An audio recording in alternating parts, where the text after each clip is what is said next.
Damn, what is up, my internet friends? Welcome to Walking and Talking, the show where I walk and talk.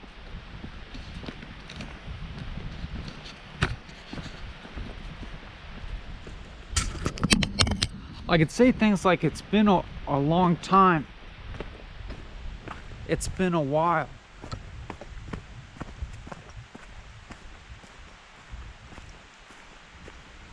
Because I've been doing some life things,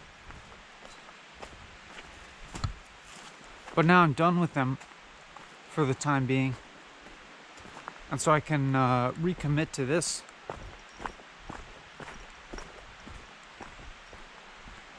Process.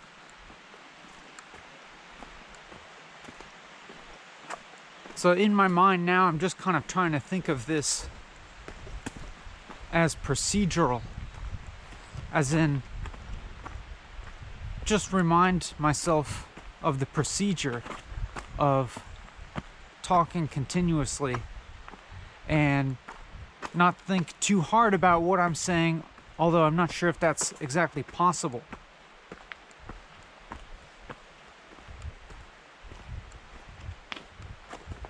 But I'll say I'm glad to be doing this right now, very glad to be here with you and simultaneously here in this place.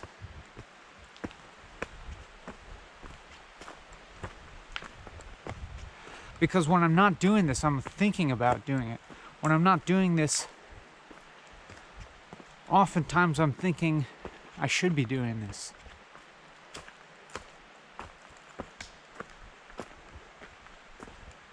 But I was off getting a graduate degree, so now I have a master's degree. And I'm not going to tell you what it's in or where it's from, because it doesn't matter and I don't think it's going to change anything. But yeah, I think that there were just some doubts in my head, or ideas swirling in my mind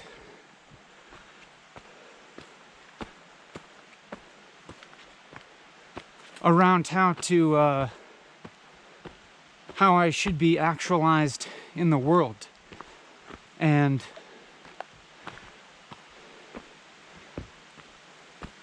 I never really thought that going to school would be, important in some kind of core way to what I'm doing.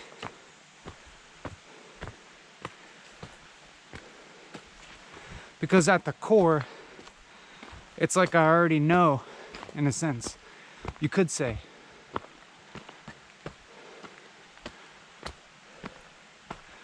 There's something in the core that just can't even really be touched by school, I don't think. Or at least it wasn't really touched in this schooling.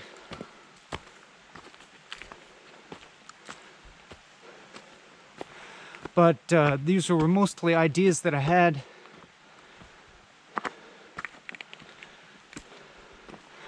about how to integrate in society. Like, what's the sort of external socialized framework in which to appear in the world? And is it important to do things in a relatively conventional way, to some extent, to just frame oneself and frame what one is doing in a way that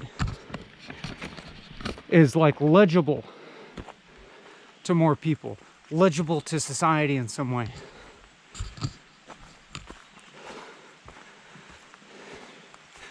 And that maybe by doing that,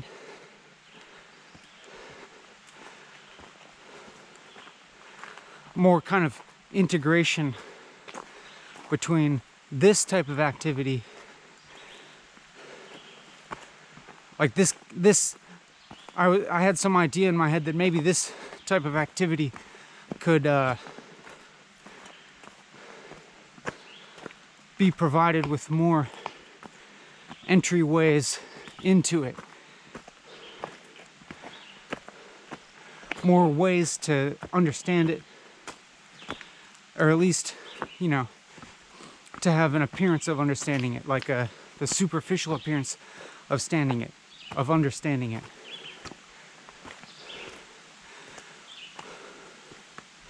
But like, I think if you've watched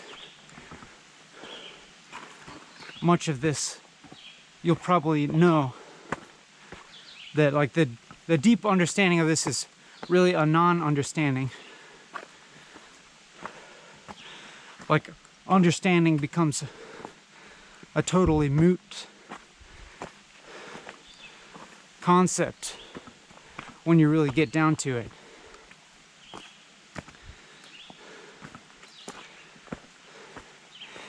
Anyways,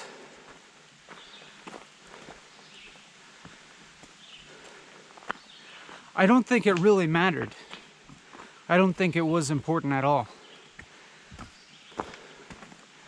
to go to school. But it's done, and I'm finished with it now. And so it's not like any other path has like appeared from schooling that is appealing to me.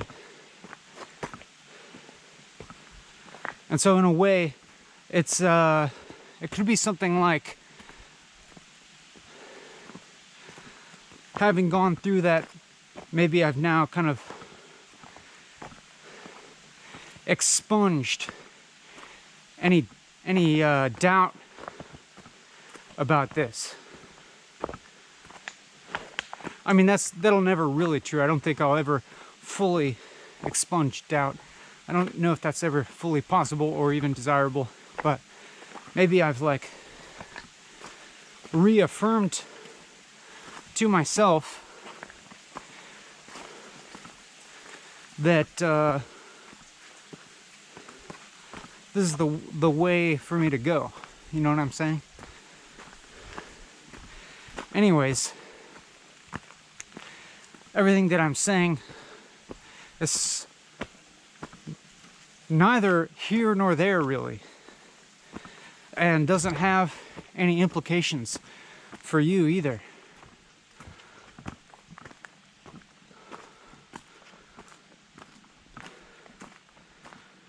And it's kind of like external to what this is about, so to speak, which brings me to the question, okay, then what is intrinsic to this? What's core to walking and talking? What is the most important thing to be talking about? Or what is the way of talking that is most important, or maybe even urgent? And when I ask myself that, the answer also comes up kind of empty, because if I reflect on everything that I've said so far, there's nothing that I would say has substance per se, but I am kind of like, I'm not expending much energy like struggling towards finding a substance, because I know that that in itself is kind of a concept that we've kind of found to be empty.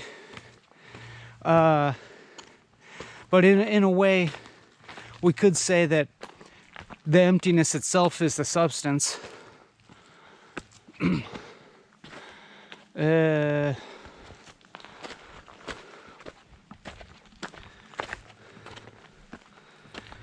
And if we're saying emptiness itself is a substance, and that everything that I've said so far is pretty empty, pretty pointless, pretty devoid of implications, then therefore we could say that everything that we've been talking to is not the substance of this. You know what I mean?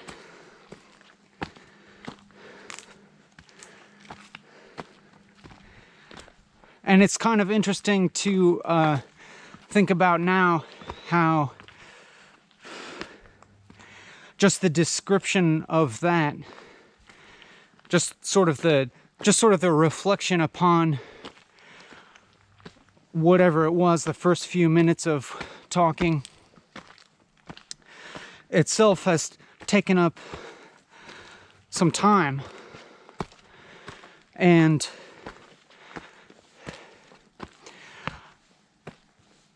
continues to not really be about anything exactly. Here's some really nice wood nettle here.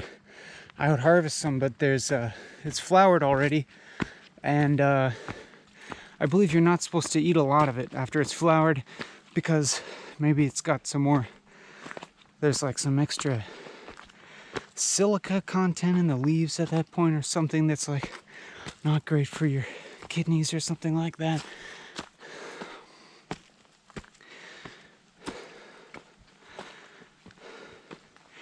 Anyways, it's just kind of like a moving on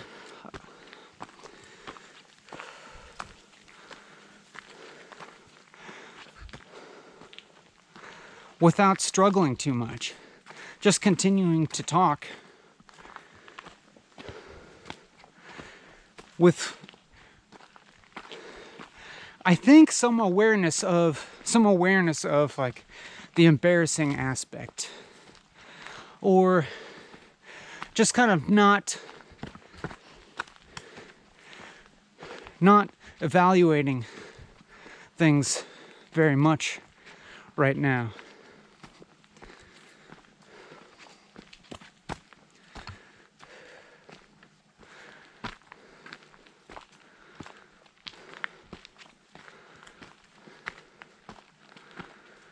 Not really worrying about how much, about any of the qualities of this right now, like continuity or concentration.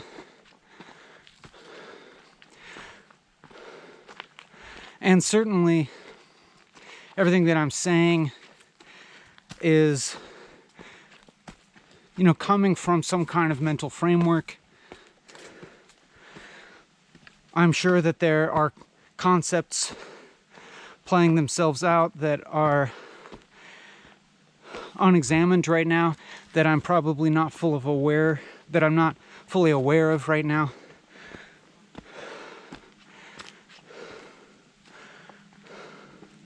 Like there's modes of thinking present that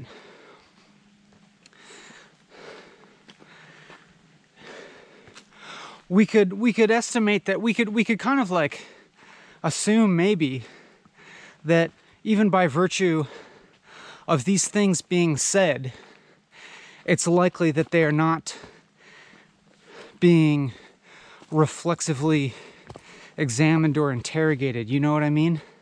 Like the things that are able to come out of my mouth are the things that at whatever particular moment I haven't questioned the basis of them, Because if I did question the basis of them, I would find them to be empty or baseless, or maybe just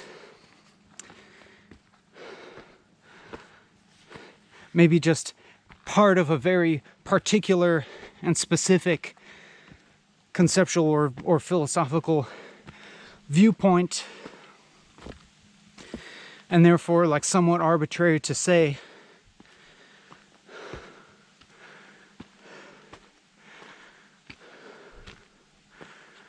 But we'll just kind of keep going anyways, because pretty much anything that could be said, it's the same deal. that anything that could be said has some kind of specificity, or not exactly specificity, but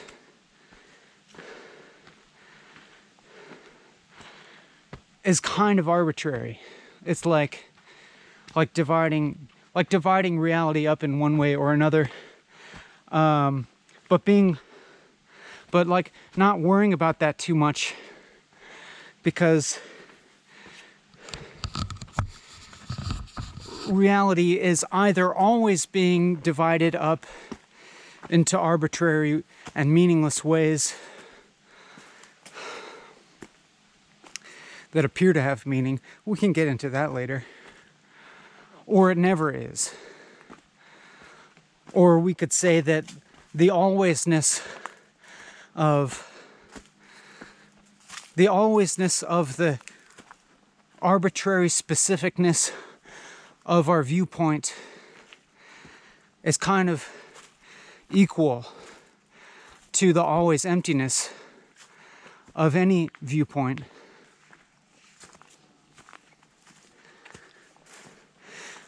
Maybe that's hard to understand, but maybe it'll become a little more apparent as we go on. Like there's like in the sort of like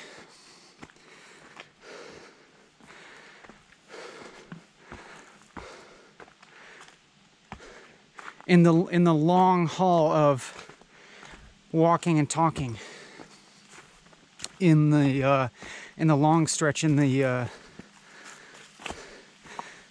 conglomeration of everything that gets said,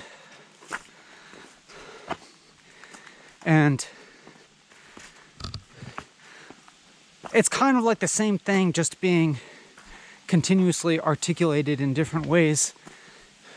And if some of it is like illegible to you, as in you literally don't understand the vocabulary or the syntax, or some kind of metaphor feels over your head, or doesn't connect with you, just don't worry about it and let it go. And I'm hoping that in the fullness of time, the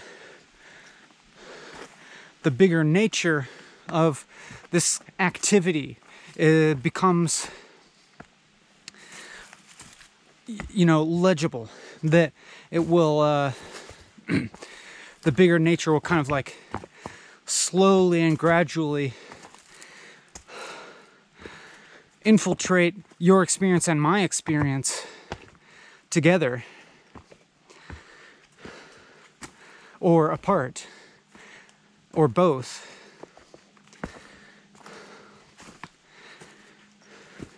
And the specifics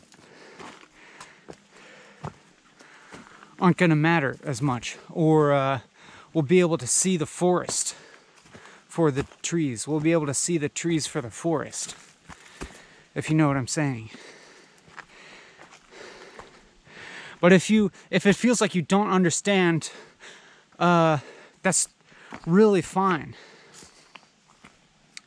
Because if you're not understanding, that is kind of the right understanding. I mean, maybe there's a difference.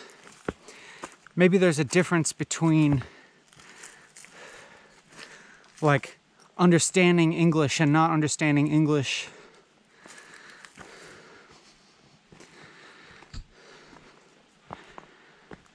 I guess there's some kind of relative difference there, but ultimately that's kind of moot. I don't know, like your understanding in a way, or whatever seems like understanding, is kind of equivalent to a total non-understanding, if you know what I'm saying. How's it going? Good, how are you? Good.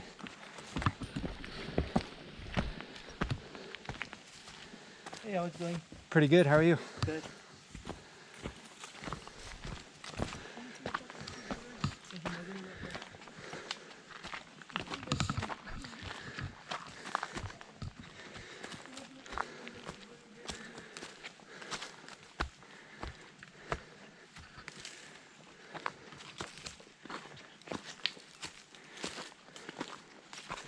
like I'm aware that there's always a kind of like not enoughness to the present experience, you know what I mean? There's always a not enoughness.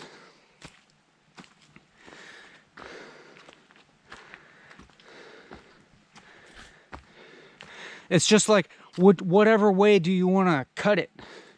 Which way do you want to slice the not enoughness? Like we can externalize it or we can internalize it. Meaning, like we can look at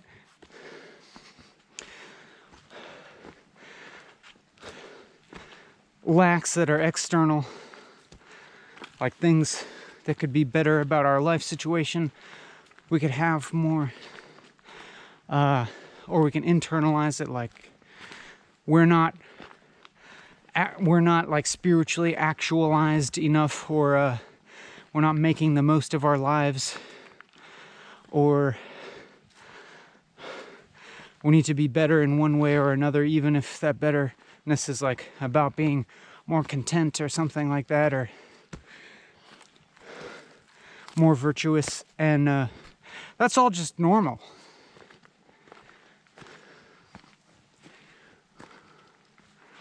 Like there's never real, well, like people talk about contentment, you know, and it can be applied to anything. Even in Buddhist stuff, like there's so many different angles on that idea. Just so many different iterations, but it's really the same thing. Like, you know, like maybe we're trying to become a more virtuous and more contented person by recognizing the grasping nature of our mind. But like to me, that's just kind of like a way of saying, another way of saying that, like, of being content with your discontentment. And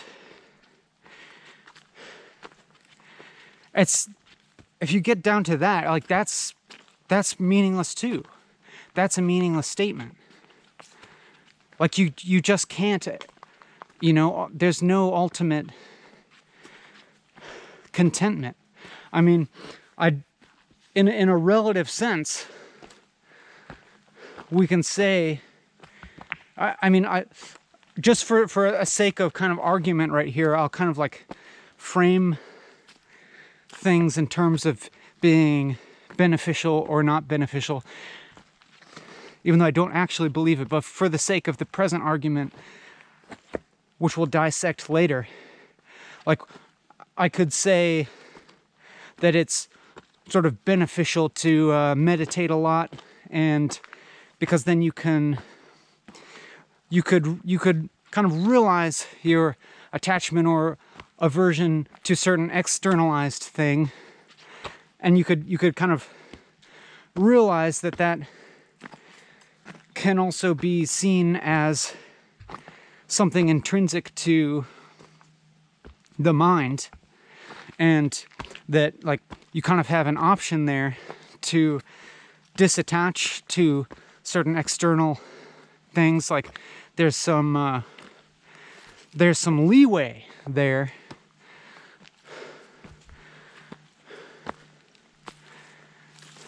But even that I wouldn't say is like total either.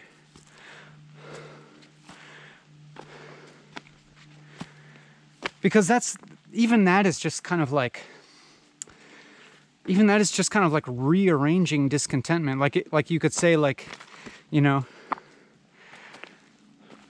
we could say that we have an option of becoming less attached to material wealth and more content with what we have, or that we could even discard some of our what seems like material wealth and live a much simpler and humbler, more contented life with less. But then it's, you know, it's still just kind of like shifting the desire, like from material to an idea about what would be more contented. And so like just kind of like shifts over to like what Chogyam Trungpa would call the spiritual materialism. Because like ultimately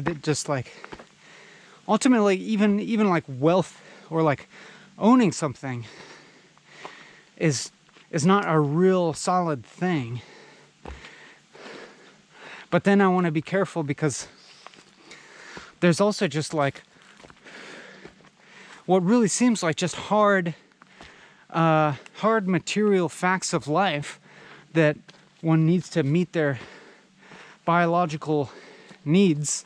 And then, you know, there's this, you can come at that from this other angle of like, you know, you are not the body even, and that it's consciousness that creates the world and creates the body and creates this perceived and felt need to continue the body or whatever. But like,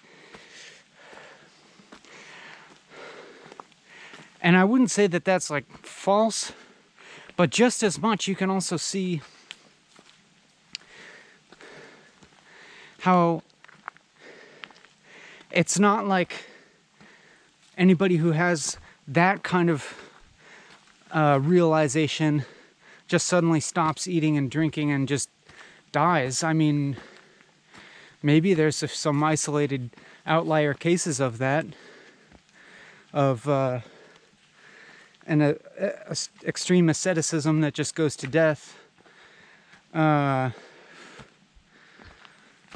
Sure, I mean, like that. I guess that's evident in a case like Ramana Maharshi, where supposedly, if what I read is true, that he had this realization where he just went into such a deep meditative state that people had to, like, you know, put food and water into his mouth so that he didn't die, and that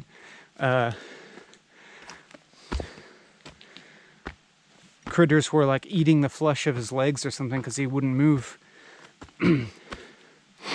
But then, you know, he continued to be a living person who, you know, kept eating and drinking and doing the things that need to survive. And then there's just this, like, this just very, like, plain kind of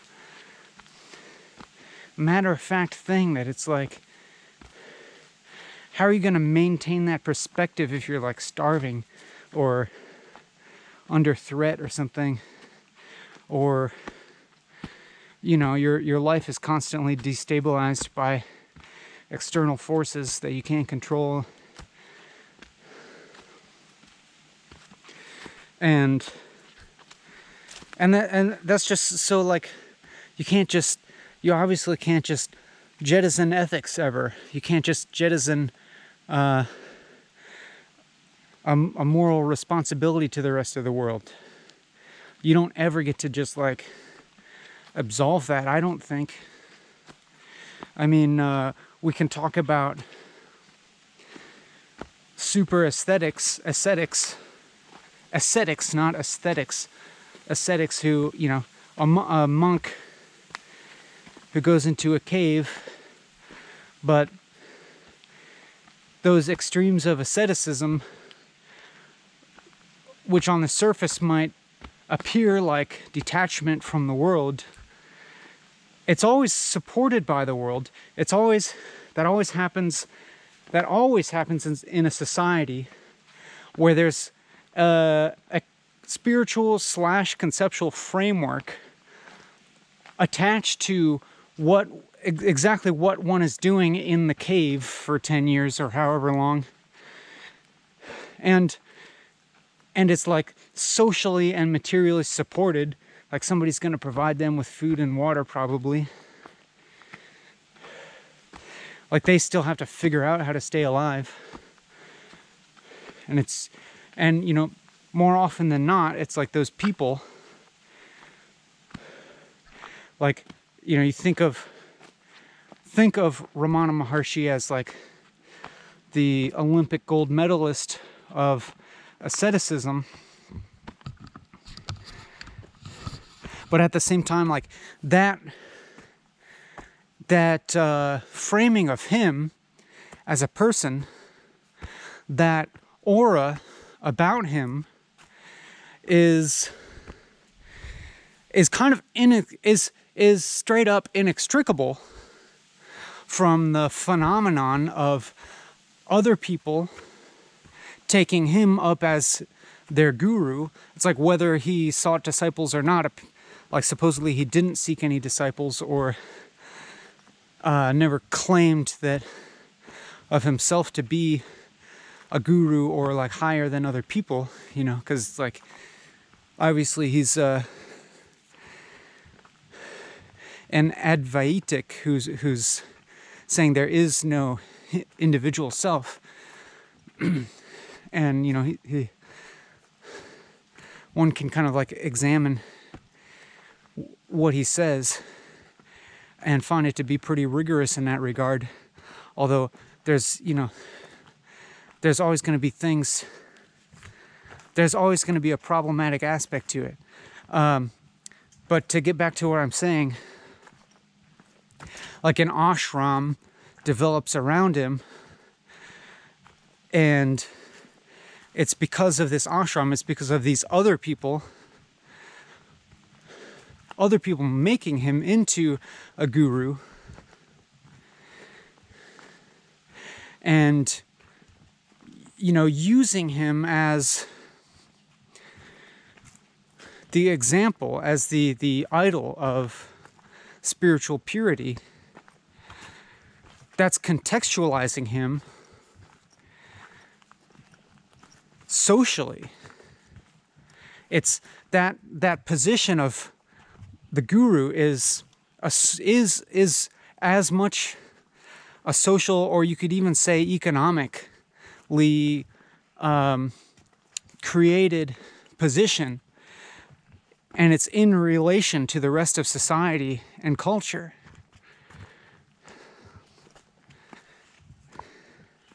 And so, like, to explain that a little further, like you can't really have any sustainable society of all ascetics, right? You couldn't. Like, every ascetic is kind of attached to society and culture in some way. And I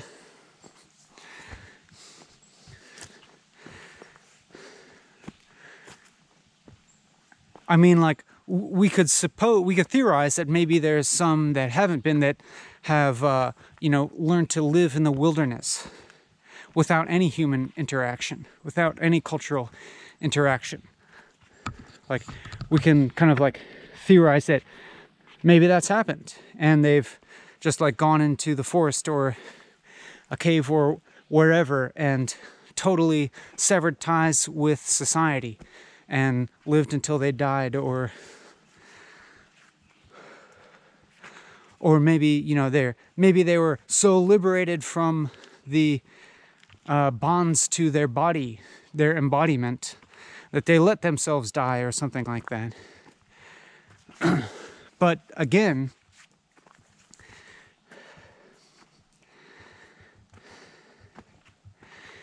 in a way, even that idea is like a socially created concept of like, why does that mean virtuous, or like, why is that spirituality and not just you know, craziness? Let me try to explain this in a simpler way, if I can. Like, you couldn't have a sustainable world of all ascetics because it's like, even this notion of spirituality, like this idea that one could like become one with everything and transcend individuation.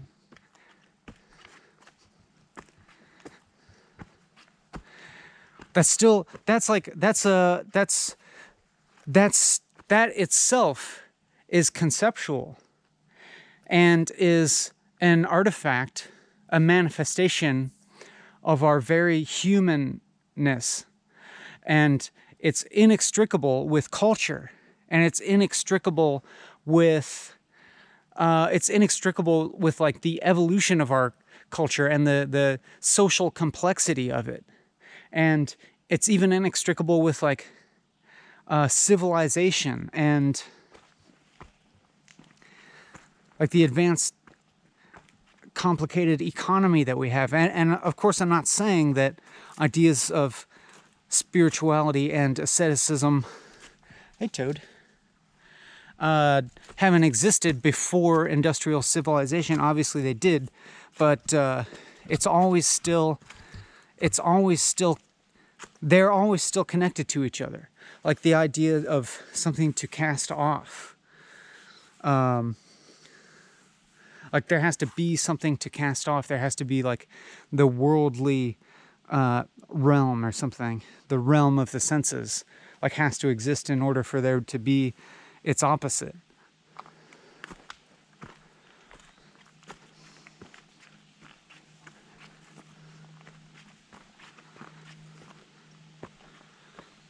Like you couldn't have this concept of transcendence or nirvana or whatever word we want to attach to it without its opposite, without continued individuation and without continued dissatisfaction.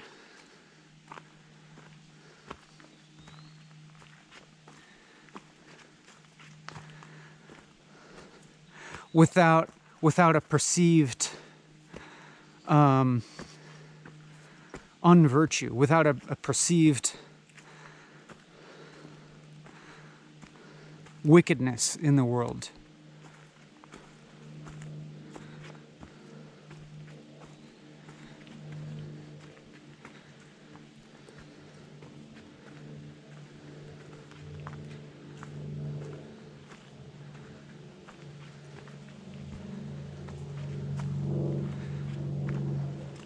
But even in like less extreme kind of cases, like there's not real like cessation.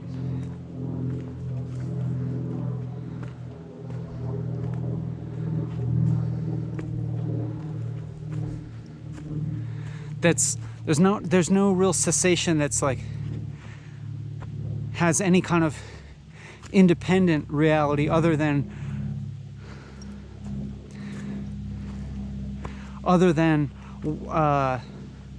what's transient.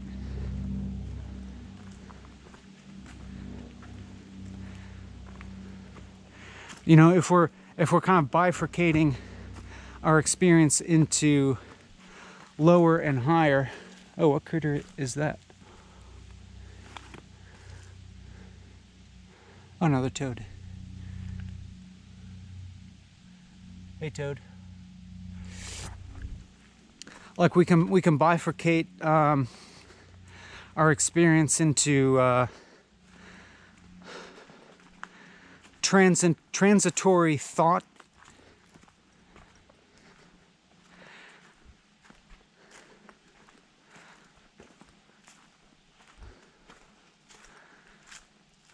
and then we can on one side and then like somehow like one level transcendent of that would be like the awareness of our quality of mind, or awareness of our consciousness, or like say we disidentify with the transitory thought and identify with like the witness, as somebody might say, like that which witnesses the thought, that which experiences the thought and experiences everything else in experience, sensory input or whatever. But I'm kind of questioning, like, does that even have any reality apart from a concept, you know? Like, can there be really a witnessing state, a witnesser, without some form of, like, dividing thought, like some kind of concept of it that, like, positions it in opposition with sensation and thought? You know what I mean? And I guess I would say no.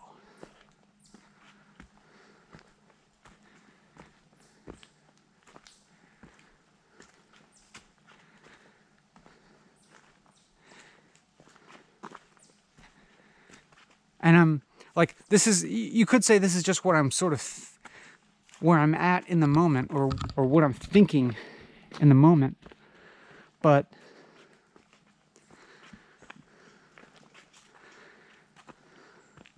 like, you could kind of look for the witness, you know?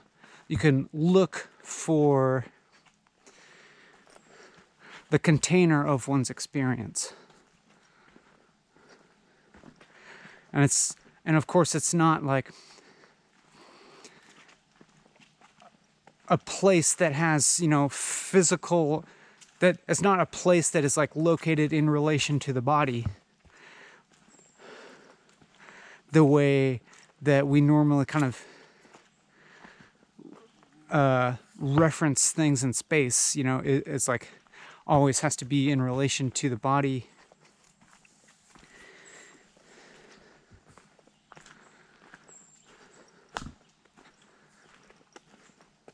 And so if we're, like, looking for the witnesser who, you know, ostensibly has the body, or hello, hi.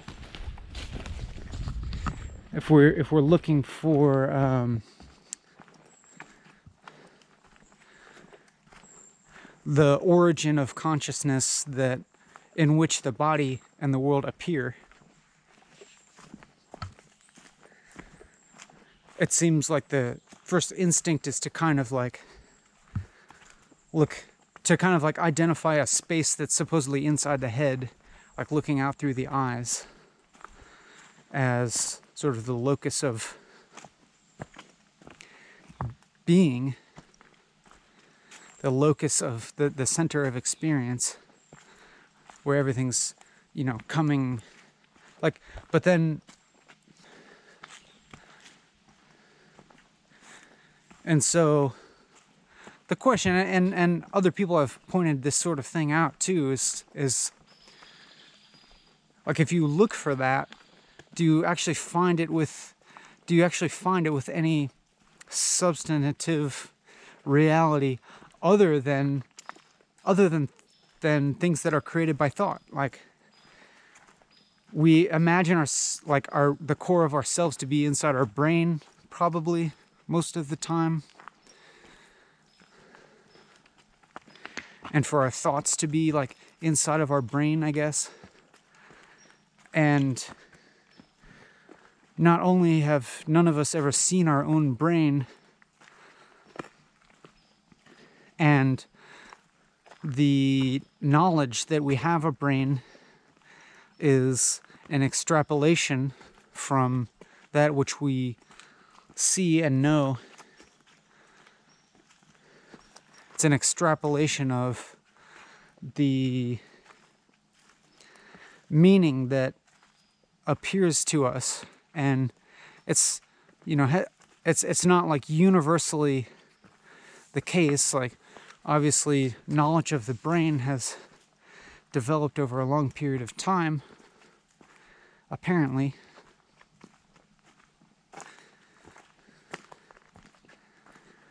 And so there have been people in the world who haven't really thought about that. I think there have been some cultures where that think of themselves as the self or the soul or whatever is residing in the heart rather than the brain.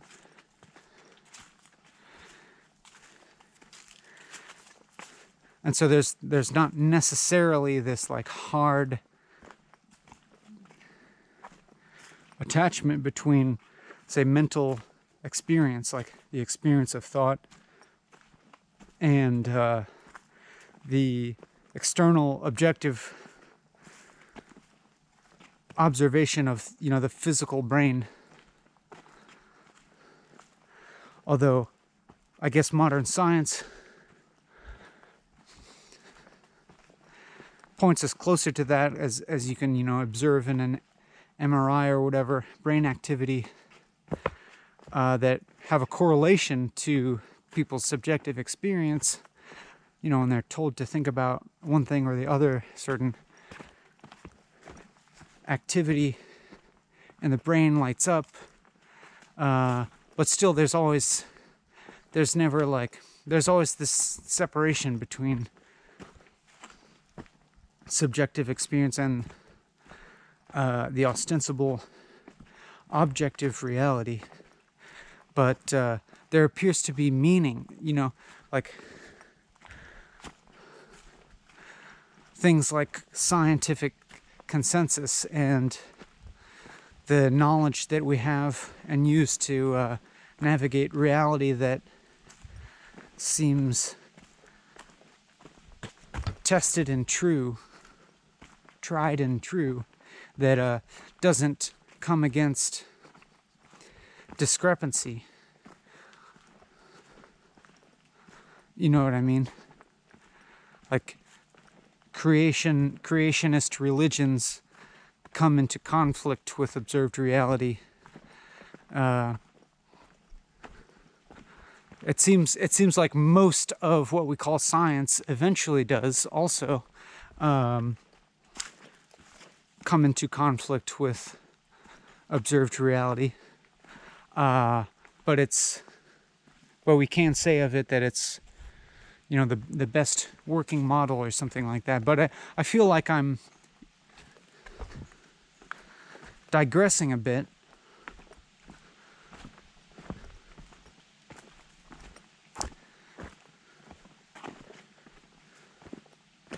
And I'm trying to think back to where this chain of thought has branched off of other trains of thought, and whether there are things that need to be returned to and continued.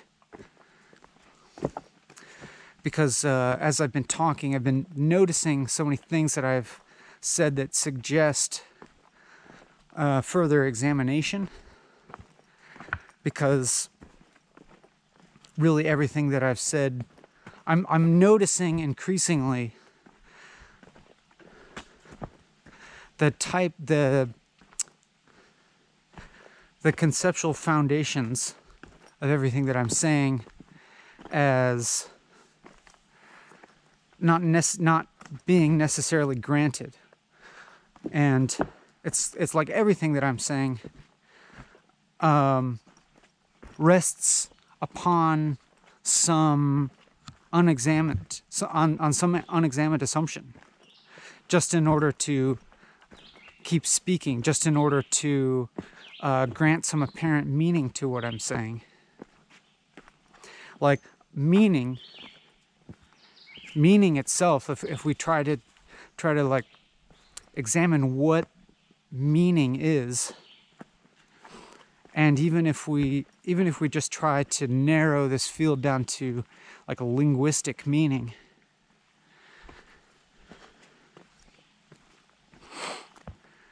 relies upon, I would say, limitation. It relies upon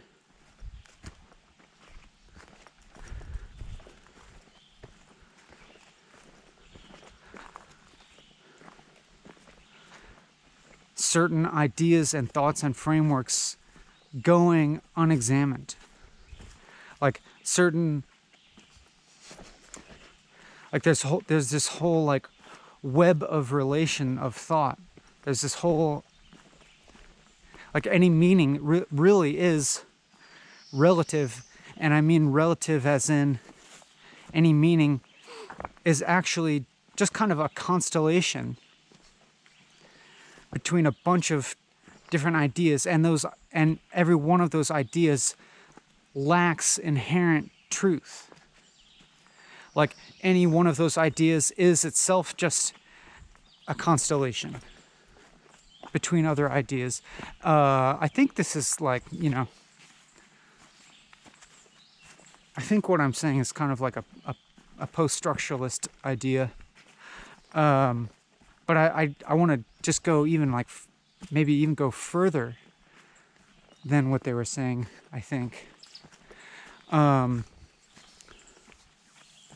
Like that everything that every apparent idea or every apparent quantum of meaning or something like isn't actually like the point of like isn't actually a point in the constellation. It's the space between other points. And if you look at any of the, like all the points only kind of appear in the periphery.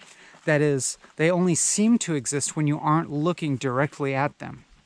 But when you look directly at them, they reveal themselves to be empty.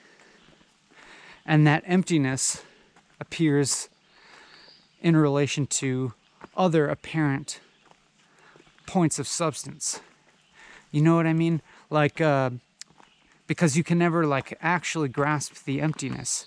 So maybe this is becoming a convoluted metaphor, but like,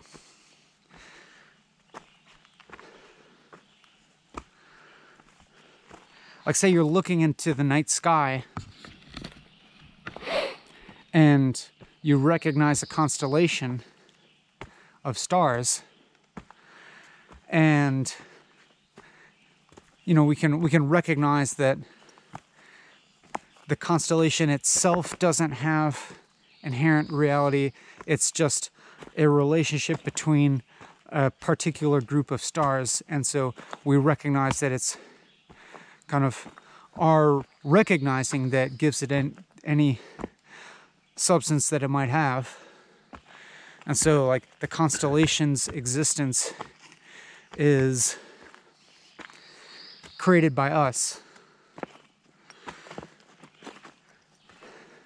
But in a related metaphor, not exactly the same metaphor, it's like if you're looking at a night sky, there's certain stars where like you look directly at the star and you can't see it when it's right in the center of your vision, but then you can kind of see all these other stars in the periphery of your vision. You know what I mean? When you look exactly at it, it kind of vanishes. And I guess I'm saying that is the case of absolutely everything. Well, this is not a new idea itself.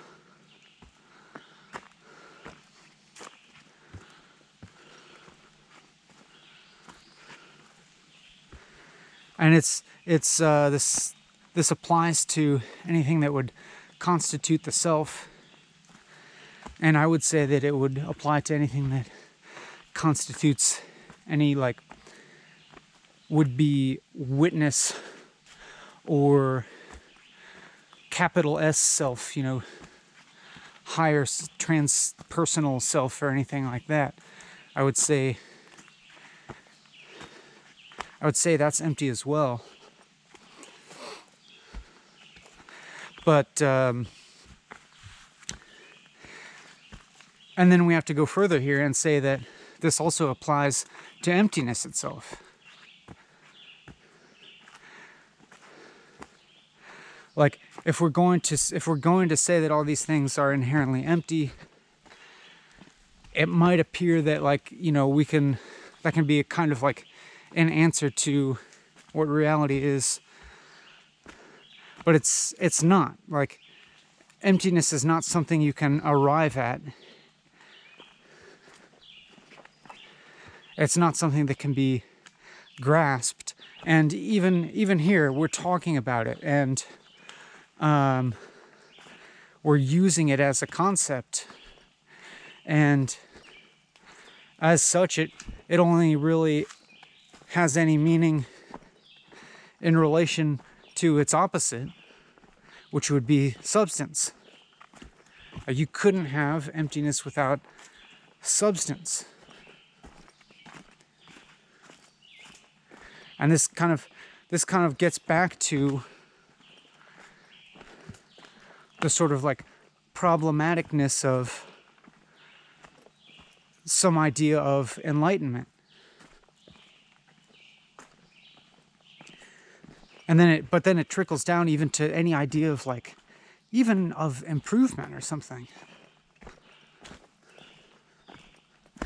But like, that's also not true and requires a ton of qualification, because, you can't just say there's no improvement possible and then go from there. In fact, you can't just say any of these things that I'm saying and stop there. But how I'm saying, you can't have emptiness without substance. This like relates to this idea of enlightenment and nirvana. Like you absolutely couldn't have, there absolutely can't be any enlightenment or nirvana without its opposite, samsara, or the limited individual, the limited needy individual who needs to secure themselves in the world.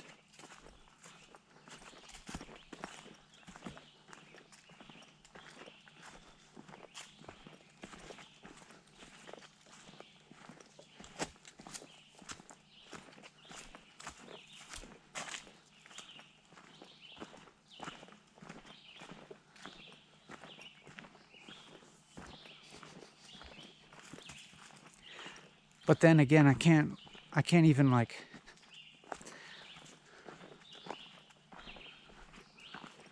I don't know. It's like these things like keep creating each other.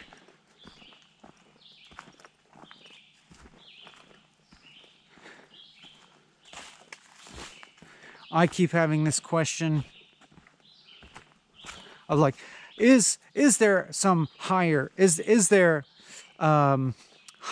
there actually like hierarchy in terms of truth? Like the difference between translative thinking and transcendent thinking, or translative experience versus transcendent experience. So like translative thinking meaning something like the difference between understanding the world through the English language and the Chinese language or something like that, or understanding the world through psychology versus sociology, or the difference between understanding the world from Zen to Dzogchen Buddhism, or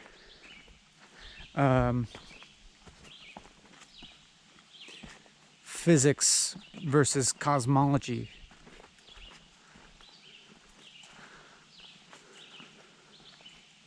Or like any of the multitude of academic departments you might find yourself in, viewing the world through critical theory, or through Keynesian economics, or through evolutionary biology.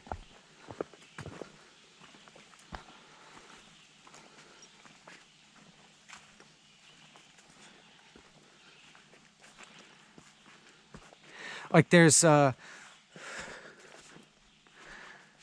can notice a dissatisfaction in my own experience when I keep encountering these different conceptual frameworks for reality that that keep seeming kind of, you know, each one is different and kind of tries to negate the other ones, but they kind of like reside in the same place, or they have they occupy a similar function, even if they're a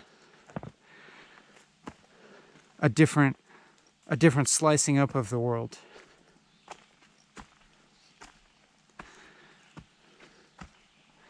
And I seem to operate under some assumption like that there is a transcendent type of experience,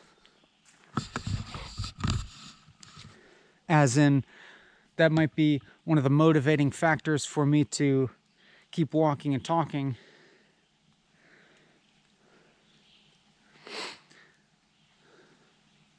Because it feels like I can get a perspective above all of those conceptual frameworks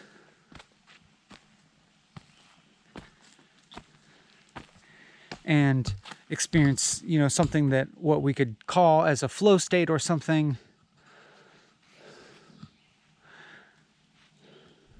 where the dividing sort of mind seems to drop away, and like the constant activity of selving and othering at least kind of calms down.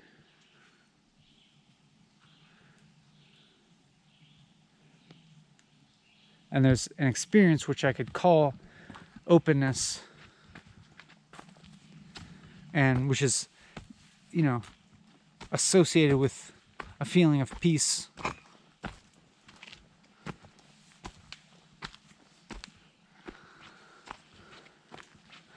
But at the same time, I have to admit that even the ways that I'm describing this experience are also conceptual, I think. I mean, they are in thought. And so I'm trying to ask, is there a substance other than the thought of them? That's a good question. Like, am I having like a substantive experience that is more true than the linguistic ways that I'm describing it? You know, like, is there actually a baseline experience that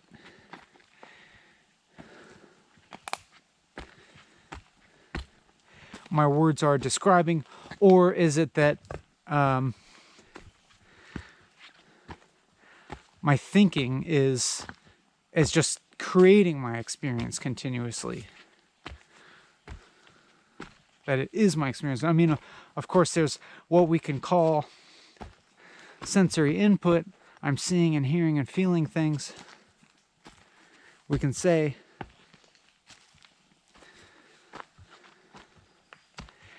and I'm not talking about any of that experience, because also as I think of it,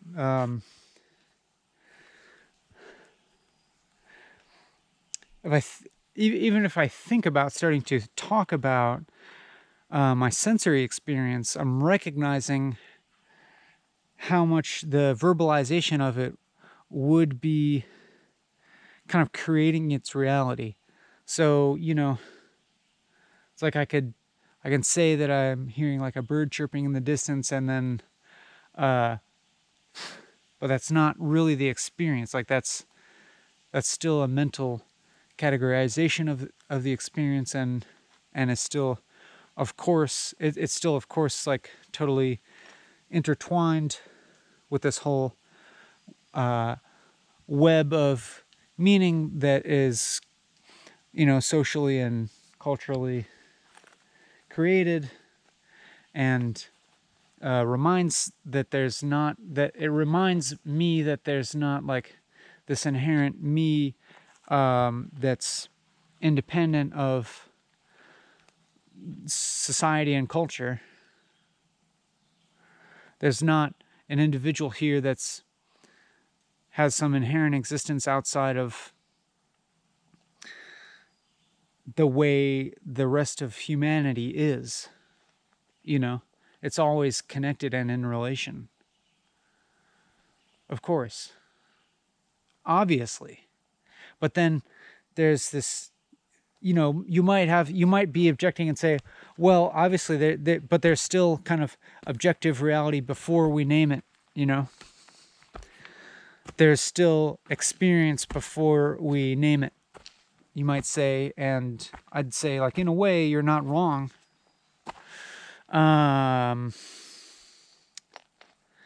But it's also not totally, I don't know if it's totally true. I mean, obviously I'm like still kind of like going down some kind of philosophical wormhole, you could say.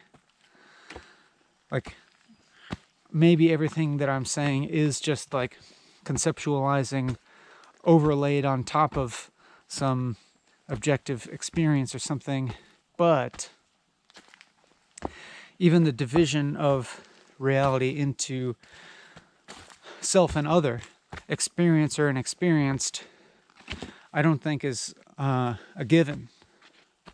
Like, we could say reality is real because I feel it.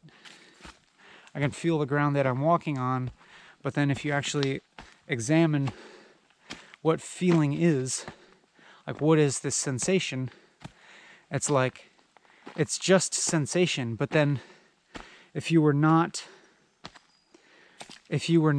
mentally maintaining this activity of creating the distinction between what is your body and what is the world,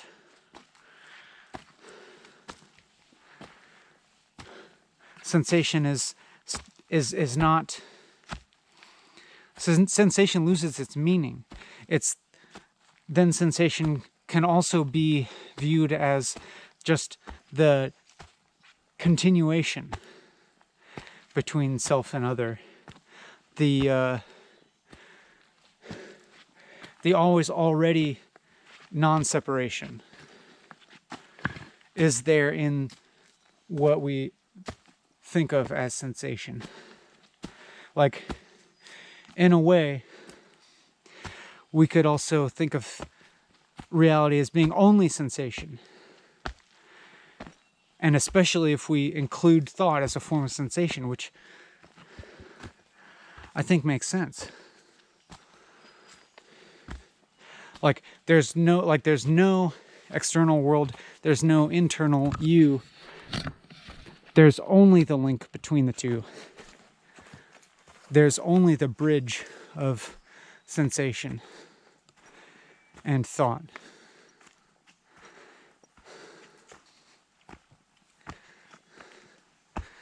Which is always vanishing if you look at it. Like, if you just stop to like try and see what you see,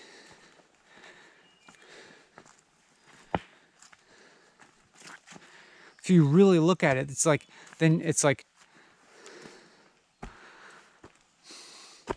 it's not really expressible in words, but it's like it's just seeing, if you will.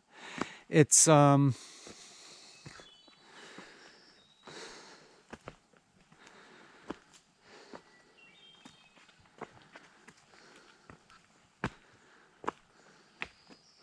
like, how can you ever get to the hard reality, It's like even the seeing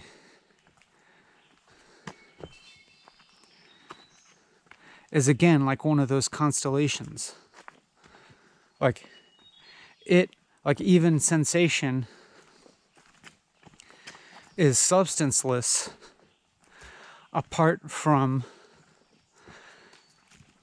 it being the relation between the supposed self and other. Like, sensation only has any meaning, only has any reality as an experience when we maintain these fictions of that which is sensing and that which is sensed.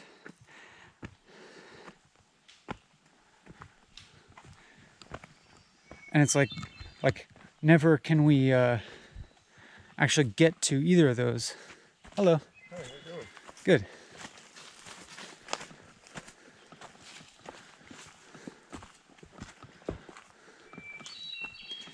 As in, we can look for that which is sensing, and we come up empty-handed, and we look for that which is sensed, and we come up empty-handed, and so we look what does that leave but the sensing doesn't really exist without the sensed or the sensor.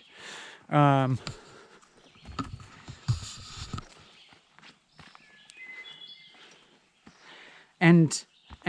then again,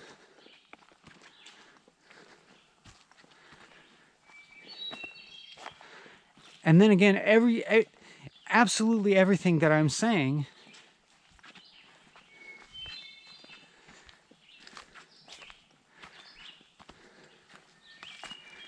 is just like everything else in that it itself lacks any inherent meaning other than its relation to other forms of human created meaning. You know what I mean? Or in its relation to other apparent experience or things that other, like what I'm saying, there's no truth at all to what I'm saying beyond truth only kind of like existing in relation to like other apparent truths. Like everything that I'm saying is referent to something else, whether it be explicit or implicit.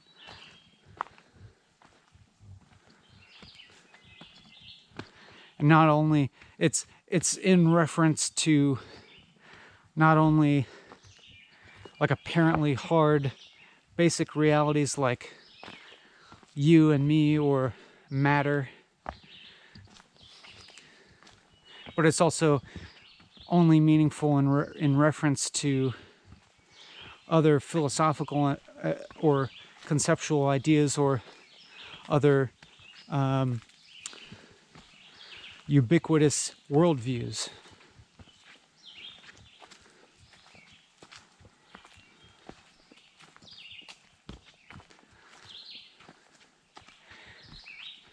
Like what I'm saying only seems to have any meaning in a sense, like in its kind of negation of something else, in its negation of saying something else is not true, something that seems true but is not true. But then like then we have to question, like, are the things, are the untruths that I'm like referring to, are the things that I'm negating, are they even like real as ideas? Are they even like real concepts before I happen to bring them up? You know? Maybe. But I also have this suspicion that like, as much as what I'm saying might negate them, also reifies them and depends on them. Like there just wouldn't be anything for me to say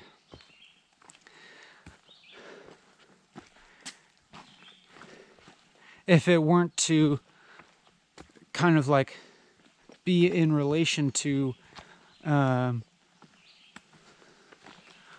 let alone negating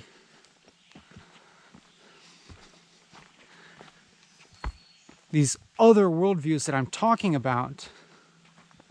But it's also like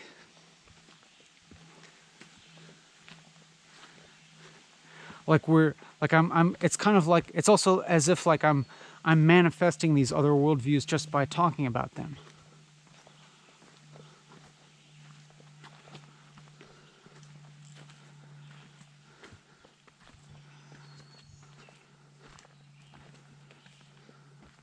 I don't know if that makes any sense.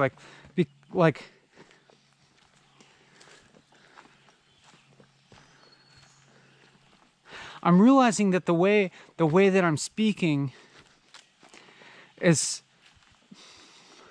seems very dependent on a linear notion of time, like continuity of time, and the idea of the continuity of something like a worldview. Say, like this idea that we're going through life, us, an individual with continuous experience, with, you know, continuity of self, belaboring under certain worldviews, and that this is an alternative to those worldviews.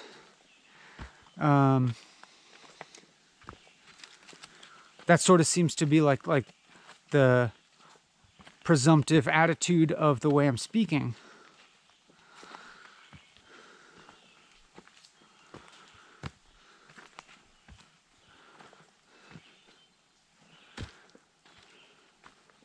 But that's like, in a way, that's just that. In a way, that attitude also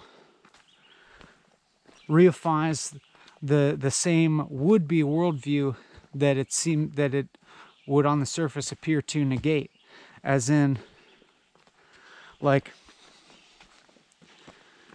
if there's some presumption made here that there's some higher truth to be had, or something more true to be had than one's default worldview. Like there's some truer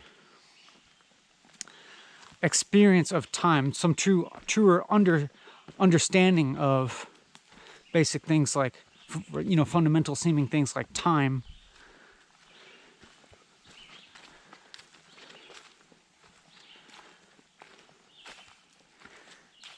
This presumption that there's some alternative way of experiencing it to be had.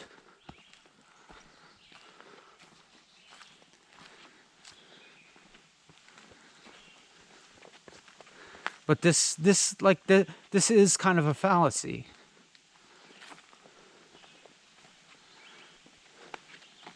And it might seem to you like I'm continuing to go on and negate every single thing that I say, or it might seem like I'm attempting to keep pulling out the rug from myself and from you.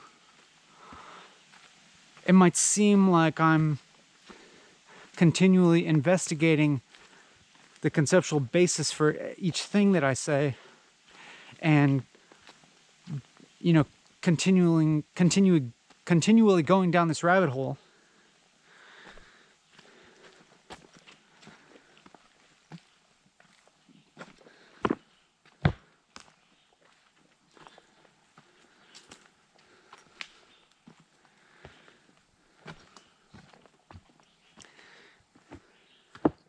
But, you know, as I posit that, as I offer up that framing of this experience, I don't believe it.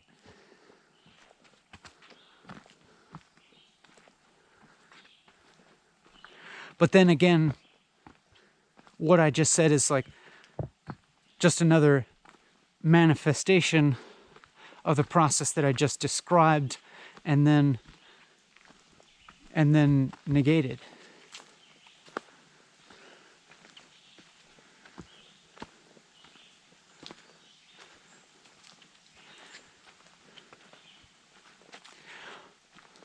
we could say that I'm starting to feel a kind of intensity or something.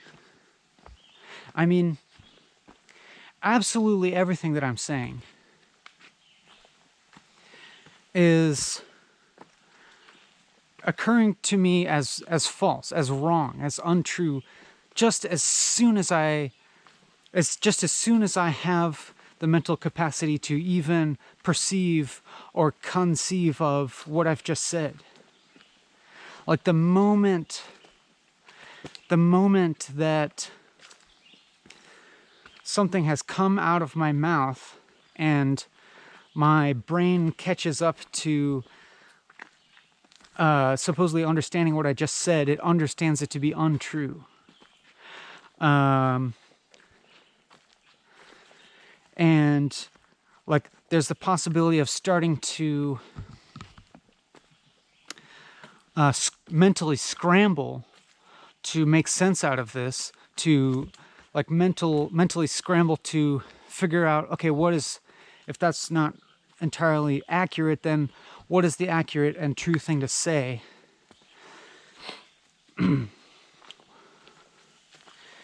I am not totally giving in to that impulse of scrambling to say something true, because it's becoming apparent that nothing I could say like has any more inherent truth quality to anything else I could say or anything that I have said. And instead what's kind of happening is, I think, that my process of speaking is becoming more aligned with something, which I'll explain in a moment. Hello.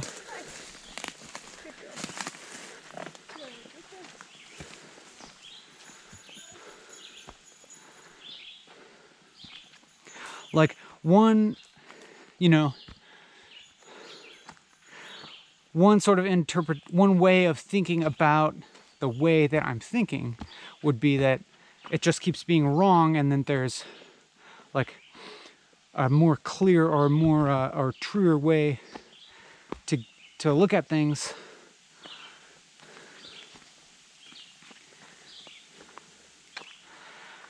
Which kind of, that kind of like dichotomizes reality into true and untrue.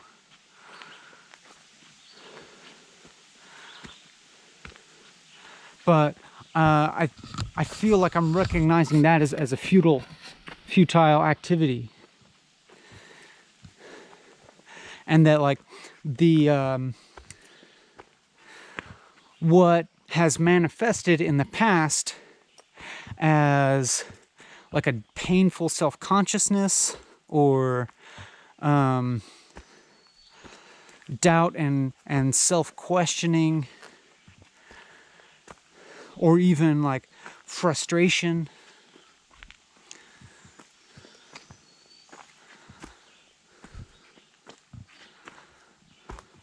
is actually a type of manifestation of like what I'm saying here, for lack of better term, like very fundamental nature of reality, which I'm going to describe as fundamentally incomplete.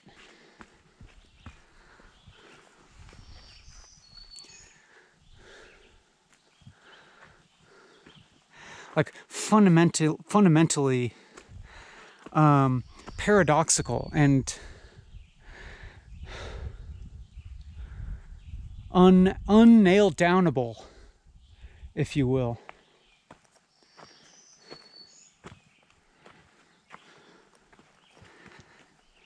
But like, so starting to experience my mode of talking and thinking to appear to align more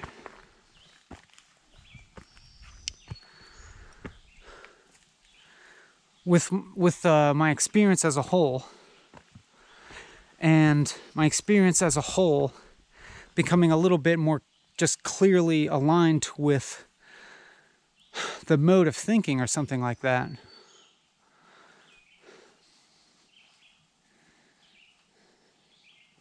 And what else? I mean,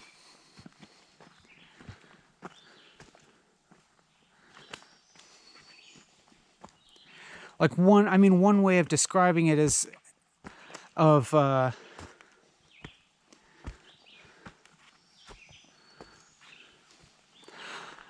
mean, I can see the appeal sort of like referring to like the higher self, the capital S self, or the witnessing self, or the one or the whole or something. I can appeal. I can kind of like understand the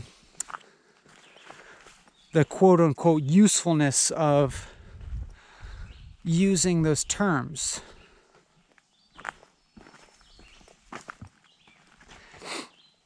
In a relative sort of way.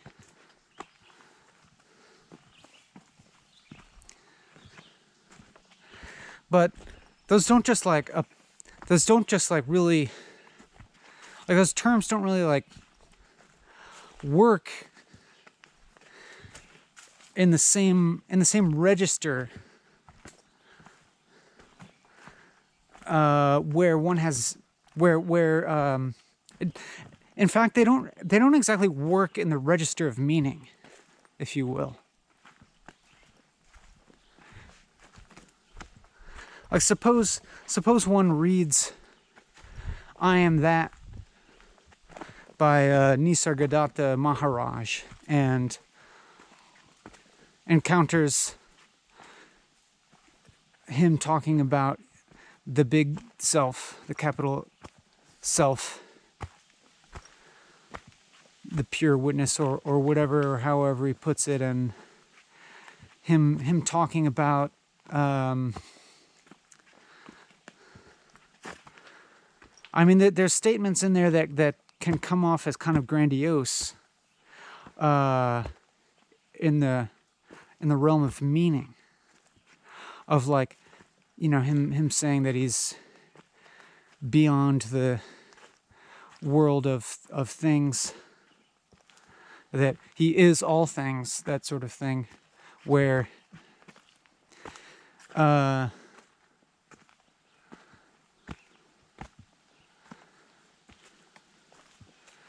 and it sounds totally grandiose when taken in the same register where words make sense, you know, where words seem to make sense.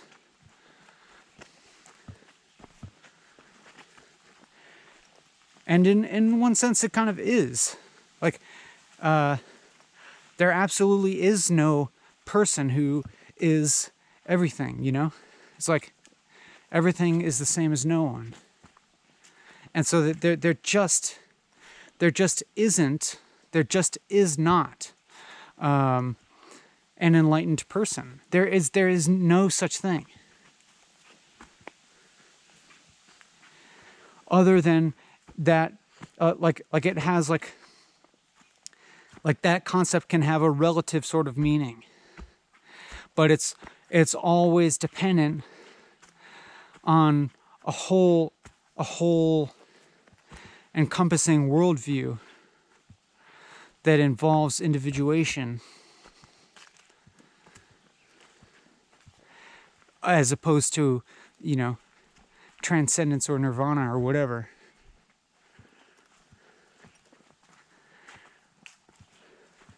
Like the idea of an enlightened person is dependent on the idea of separate people and dependent on the idea of like the whole. And that there being some kind of like specific bridge between them. Like some people are like more connected to the whole than others or something. And it simply has no inherent truth to it. it's all like, that's all kind of like a socially and culturally determined concept.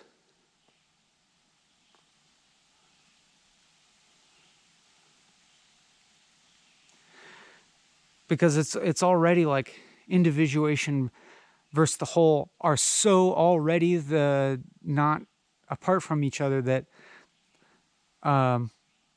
they essentially like negate each other's meaningfulness as terms. But it's and it's like, so I'm kind of like pointing out things as being fallacies, it seems like, but things being fallacy is the true nature of reality. Like reality is the fallacy.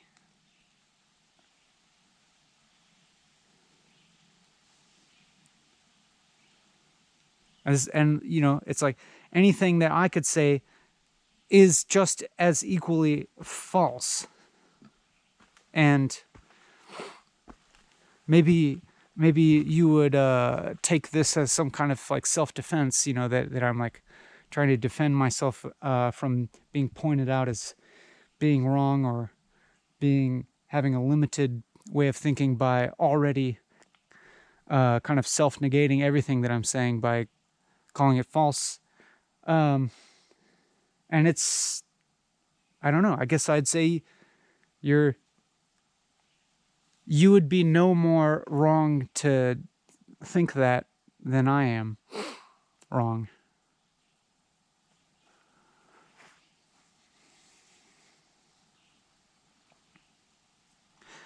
That like it could be there, like the limitation of my way of thinking could be so easily pointed out, I think, or like maybe it'd be difficult to point out. Maybe it'd be easier for others, but just like through one could take any other worldview or any other conceptual framework, any kind of framework of reality, and use it to falsify my viewpoint, or not even necessarily falsify, but put in perspective my viewpoint amongst a multiplicity of viewpoints. And one could dissect everything that I'm saying as being particular to a particular conceptual or philosophical or spiritual framework that doesn't have any empiric truth claims. Like, that could absolutely be done.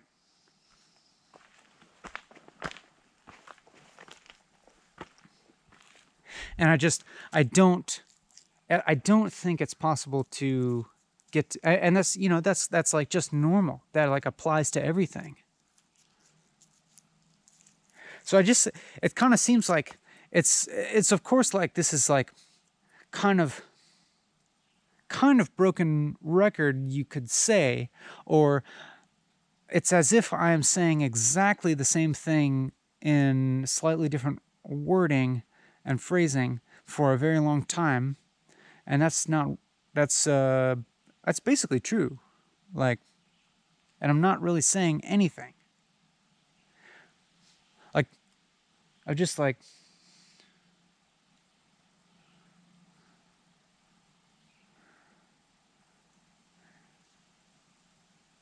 but there's not something wrong about experience because of that. Like, it's continuously wrong or incorrect, you could say, everything that I'm saying, but that in itself is not like wrong. Or I mean, or you could shape it so that it is wrong. And that's, equally fine, or equally, that would be an equally incomplete slicing of things.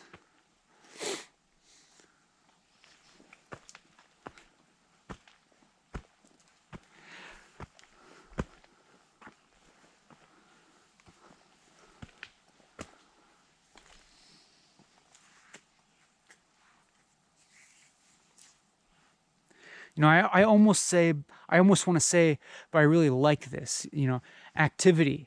I like this process because, I mean, I could shape it as like this process for me reveals something about the nature of truth or the nature of thought or of reality or something. But I can't honestly frame it as revealing truth as much as I can say that it's just like revealing untruth.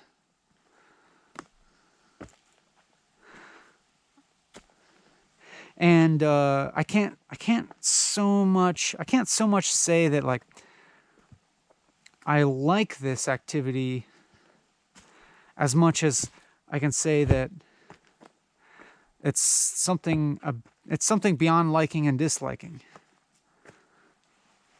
It's not really either.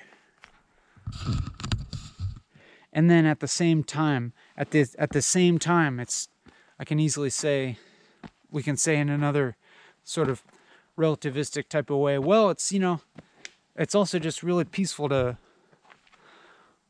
take a long walk in the woods where there's few other people and there's not a bunch of information flooding into my brain. And that's just the type of, you know, way we tend to think about things in the world, you know, as certain things being nice and others not so nice. That's a kind of shorthand because, you know, we can if we try and delve into what any of those things mean, like even from, when we try to dissect like what it means to be apart from people versus with people, or what it means to not be receiving information versus receiving information, or even down to our experience of like what is the fundamental difference between a good experience and a bad experience, or liking something and not liking something good, you know, pleasant versus unpleasant. Like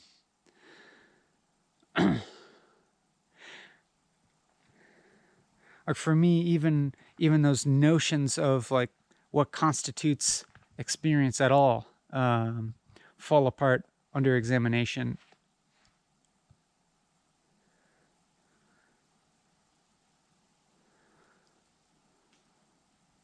But then it's like, you know,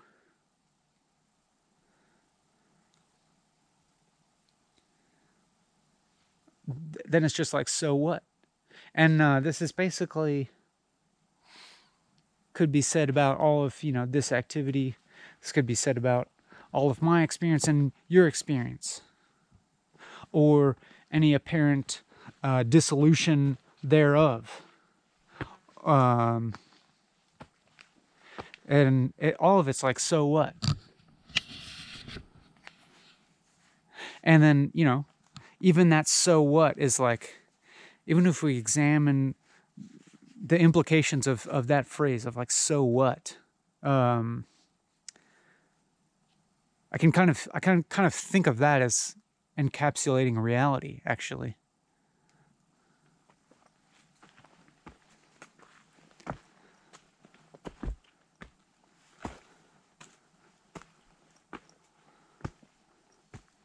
Like I could almost like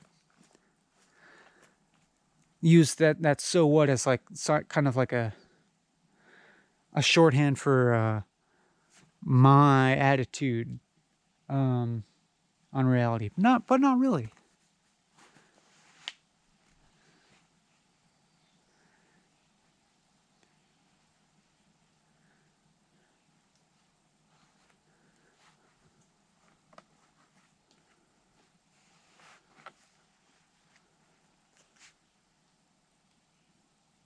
Like there kind of isn't a thing, you know, that there kind of isn't like a thing that like gets beyond that like, you know, gets beyond the so what for me. I mean, I know, like in polite society, it's like, it's like, of course, there's like, you know, pleasant versus unpleasant and good and bad. Like, sure, it's fine. And then, you know, discernment or whatever. Because, you know, even the so what is like, so what? Even the so what? Even like as maybe you can tell, we're kind of like entering into this attitude towards experience of like, experience isn't even real. Experiences don't matter. They don't matter because they're not real.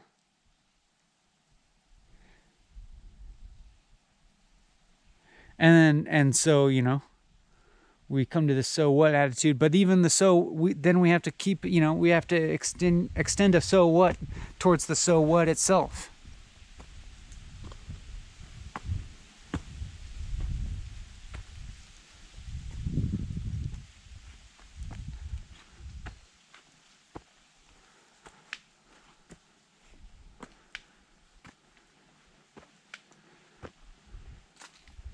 And then we sort of have to, like the negation actually kind of like comes full circle and then has to kind of give way towards acceptance and affirmation, if you will.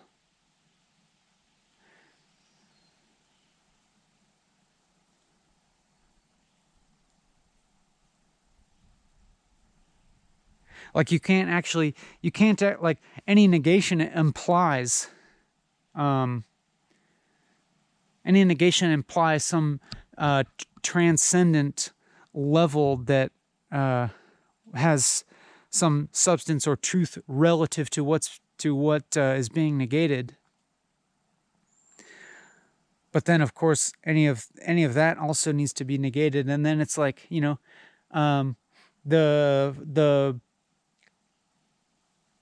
we can't hold on to any foothold from which to negate anything. You know what I mean?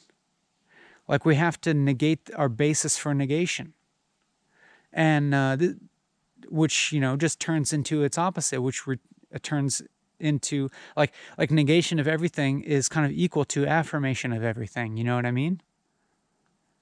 Like if nothing matters, then everything matters. If you know what I mean? I mean, and this obviously sounds like just like a pointless philosophical looping around, and I guess it is.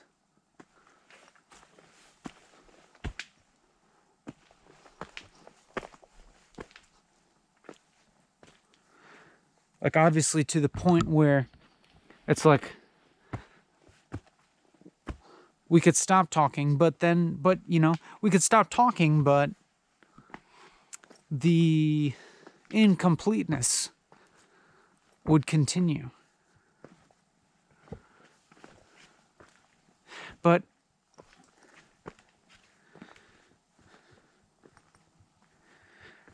at the same time, it's like as much as I'm like categorizing reality as fundamentally incomplete, it's equally complete. Like the incompleteness is the completeness.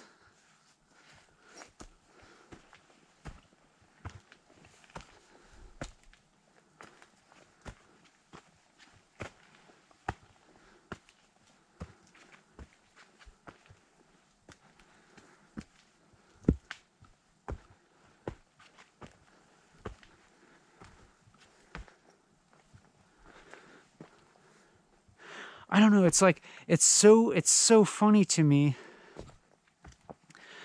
The kind of like impulse towards spirituality or towards whatever means one takes in pursuit of something perceived as higher truth or higher understanding or higher virtue or whatever it is, or transcendent experience, etc., etc.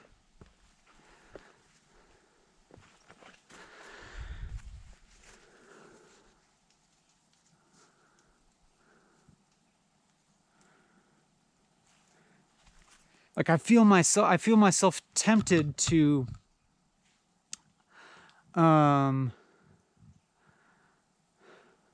either characterizing reality into like hierarchical understandings, as in like there being like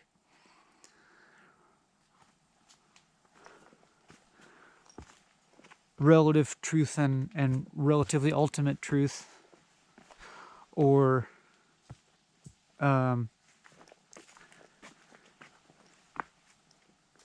hierarchy between people who don't understand the big picture and people who do, or something like that, as one way of characterizing reality, as like, you know, there actually being something called truth, versus a non-hierarchical characterization of reality in which there aren't even individual, like there just is no individual, there is no manifestation, there is no untruth versus truth distinction, which weirdly enough, this latter characterization would seem to fit in to the former characterization as being the higher truth, like the higher truth being that there is no higher truth. But that itself, you know, that just being a paradox, you know? And paradox being kind of like the best word for everything.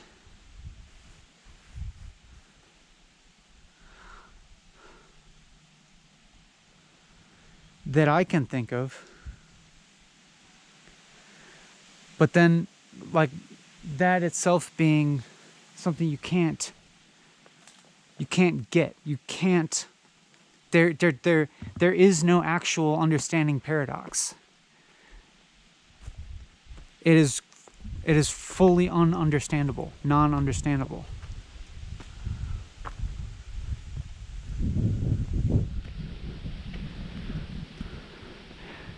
Paradox is like the vortex in which all apparent meaning like is flowing out of and sucking into.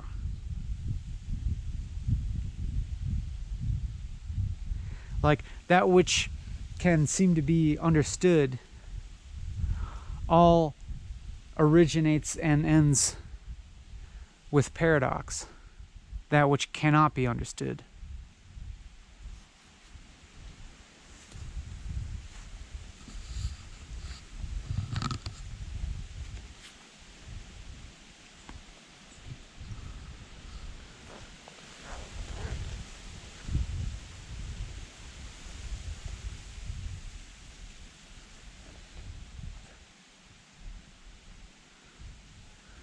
And like I've said it before, like another way to say it is that all apparent meaning originates and ends in meaninglessness. And meaninglessness, like by definition, like that's not something you can actually grasp. It cannot be grasped. It cannot be understood.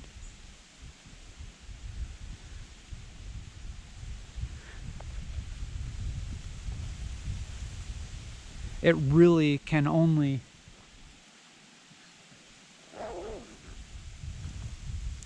it's like it can't even be said to exist, really. And that, I mean, and that being like, you know, the core of reality, something that does not exist. And with the implication being that reality does not exist, that nothing exists. And but then, like, you know, obviously something exists. It seems. It sure seems. It sure does seem like something exists.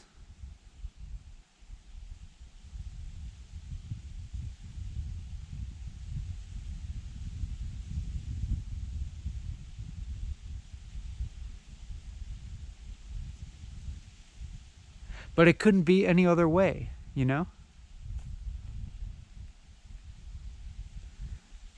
Because unreality is not something that can, like nothing which is implicated by, you know, reality not existing. Nothing is not something that can exist. So nothing can't exist, and therefore something appears.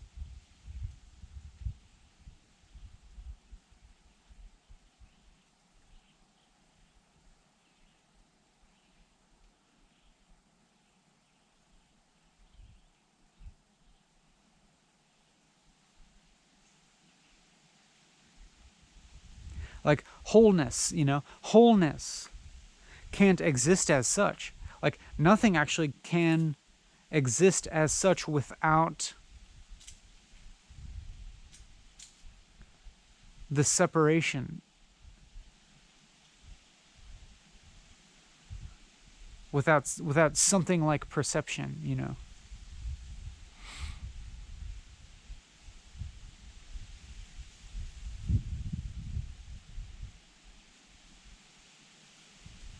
Which is why we say, like, the world and ourselves create each other.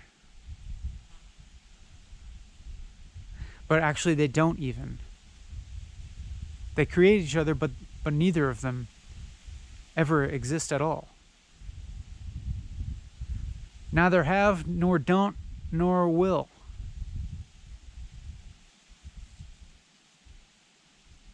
I think there was a double negative in there, but you know what I'm saying. And if you don't know what I'm saying, then you know even more what I'm saying.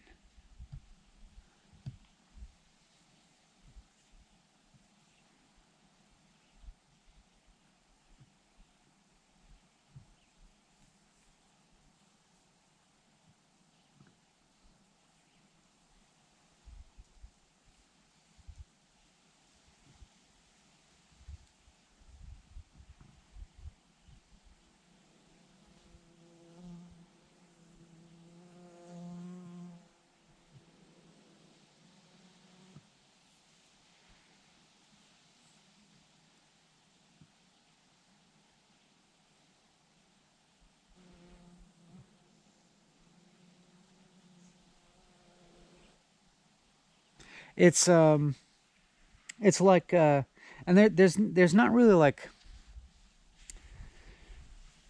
real satisfaction to be had here.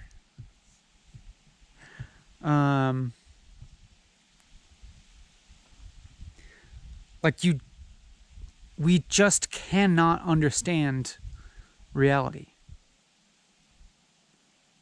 It is actually a contradiction in terms.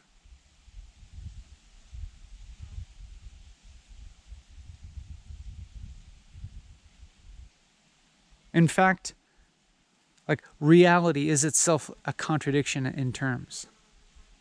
And not just in terms, but like at all, like to any greatest level that of truth or something. It's totally, like everything is totally self-contradictory.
There just is no higher truth to be had.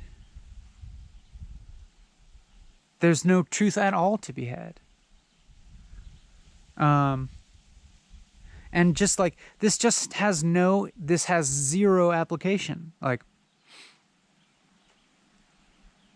this isn't like, there's nothing revealed here. There's no revelation.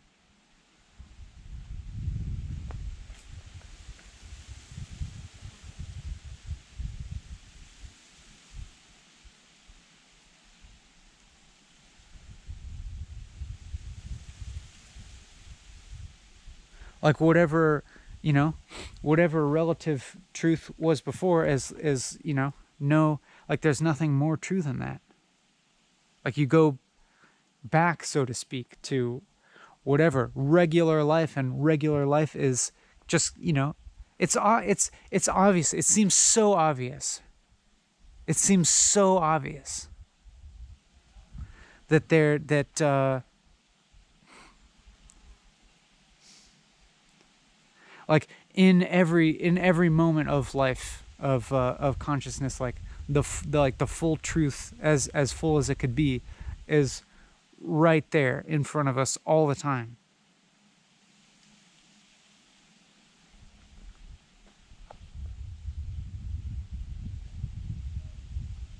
And even if there's like a quote unquote like missing of it or something, or like reality hiding it from itself or something, or like a limited viewpoint, like all of that is just it. Like there's no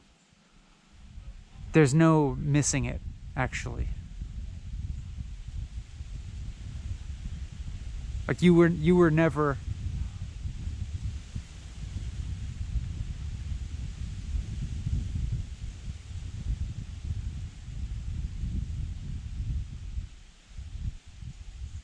And because you are it.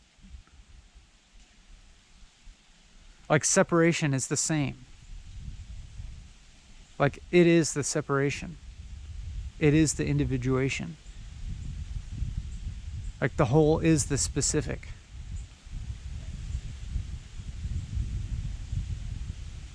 And this does not make sense.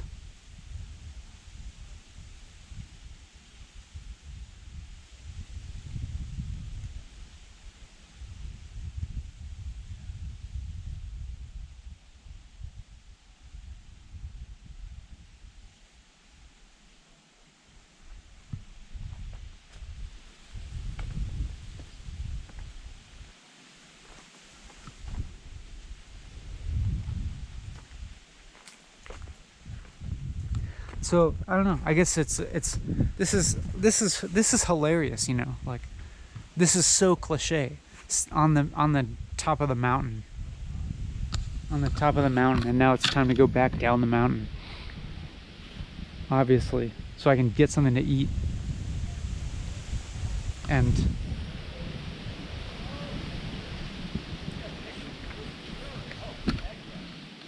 I guess we'll let these guys go.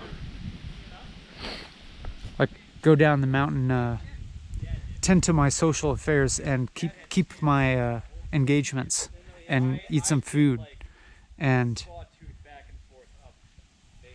all that stuff, and get on the internet and send some emails and that stuff.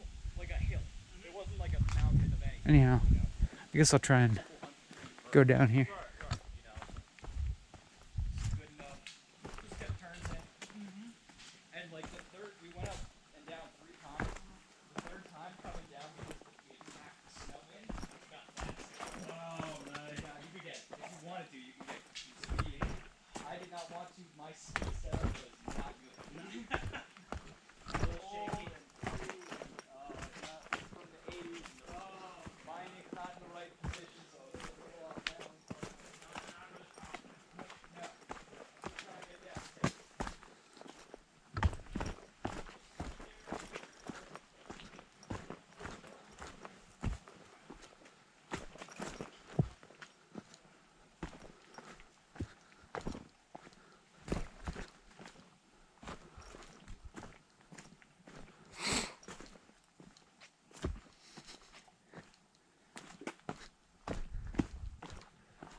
Like what kind of thing do they say? Like before enlightenment, you sweep the floor, and then I don't know, or I guess like first there's a mountain, then there is no mountain, then there's a mountain again or something. That's one formulation of it. Another formulation is there's never been any mountain. Wait, no, it's like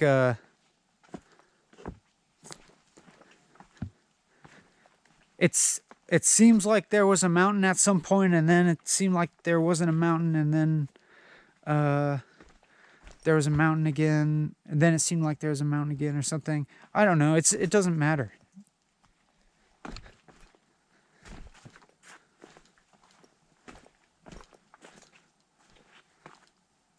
Or there is and isn't a mountain or something. It doesn't matter.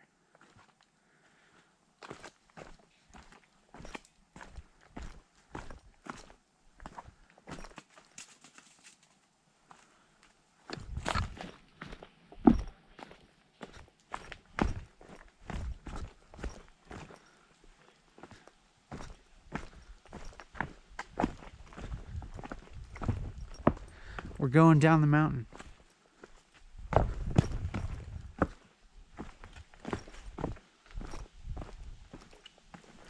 Probably walking a little faster than we came up.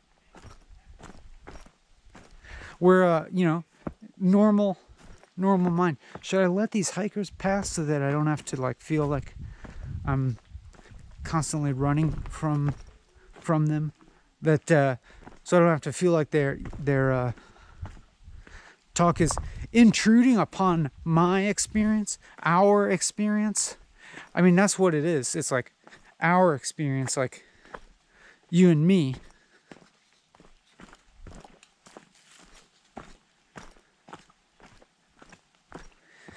The collision of relational modes,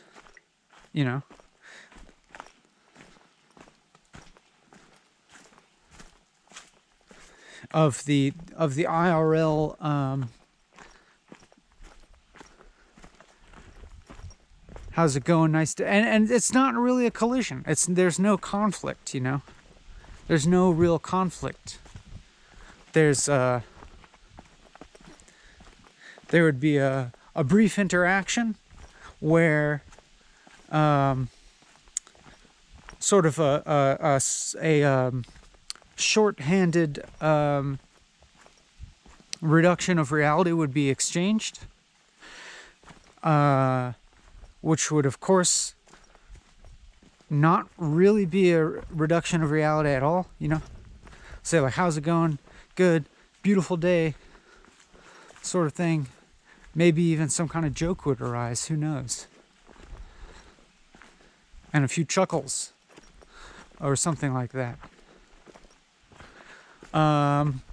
Maybe I would think of some joking sort of explanation of my strange appearance of carrying a camera on a selfie stick and talking continuously on the mountain.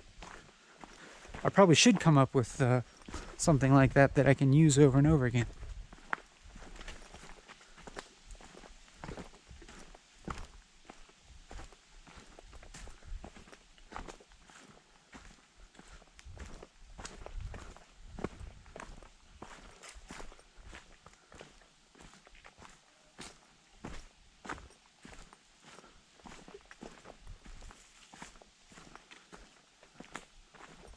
But it's like this pressure to this impulse to avoid that type of sociality, or to escape from it, if you will. Like I am kind of escaping, you could say. I'm kind of like escaping something, or to be quote unquote by myself, but I'm not. I mean, I'm not really by myself. I'm of course very public and interacting with you, but it's just that I'm like putting myself in a situation where I have total control of the mode of speech.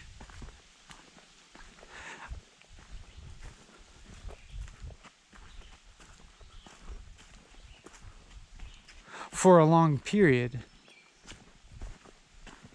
Just like, you know, and it's just kind of like allowing, I don't know, putting thought in kind of like an extended, protected container, you could say. It's like a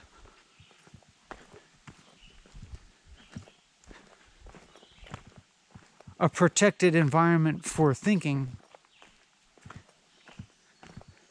putting some parameters on experience for a time that these particular parameters for this individual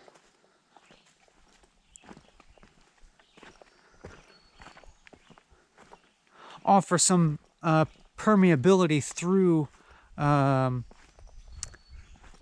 the mechanisms of individuation or something like that.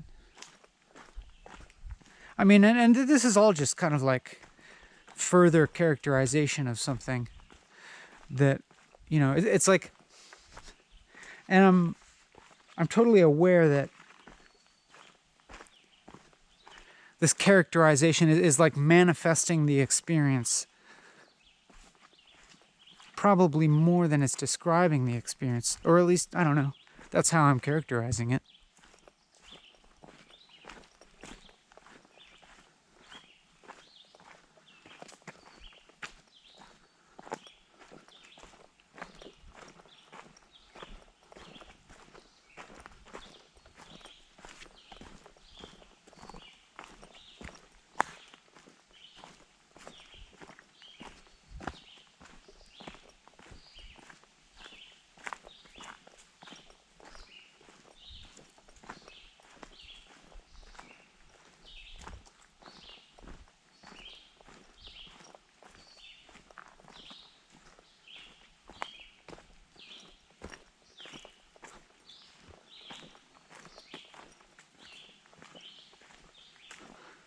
I'm physically, I mean, this is kind of funny to me. I'm physically walking down the mountain this whole time, and I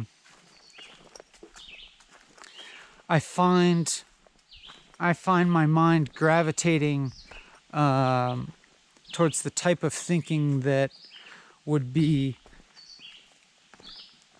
categorizing and contextualizing and encapsulating this walking and talking experience in a way as to integrate it and link it with how I conceive of the rest of the world, perhaps in a way that I could describe as functionality, and categorizing it in terms of beneficialness, either to myself or potentially to you or to both.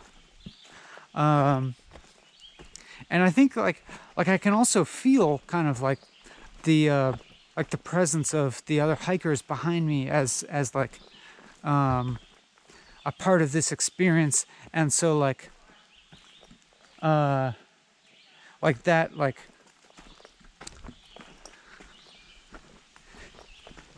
sociality coming in, and so like I'm just gonna try. I think I'm just gonna try and stand off to the side of the trail and like let them pass, and then I won't feel this like, you know, constant like evasion, even though I know there's nothing really to evade, but I can be more leisurely and, you know, just let them go, and then see how that changes things. I'm just, you know, and now I'm just like trying to like position myself so that I don't look like a weirdo who's like trying to hide. Not trying to hide, you know, I'm just like casually taking a break on the trail, like I'm as normal, like I would be doing that. I'm like, you know, figuring out how to just blend in and how to like figure into their experience as least as possible. You know what I'm saying?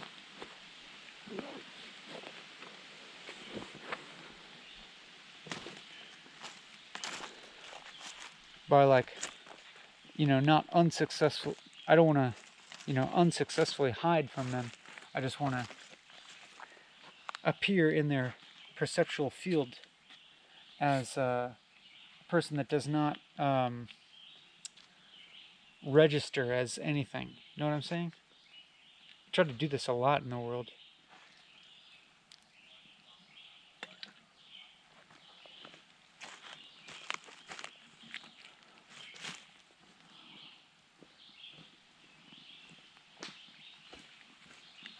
Hi there. Good. How you doing? Good. How are you? Good.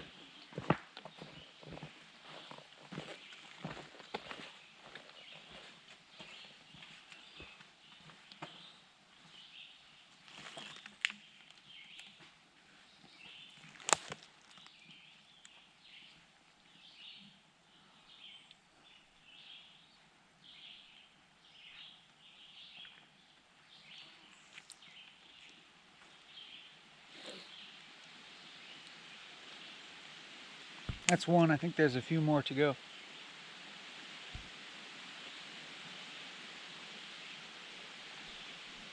Can't be seen talking to the camera, you know what I mean?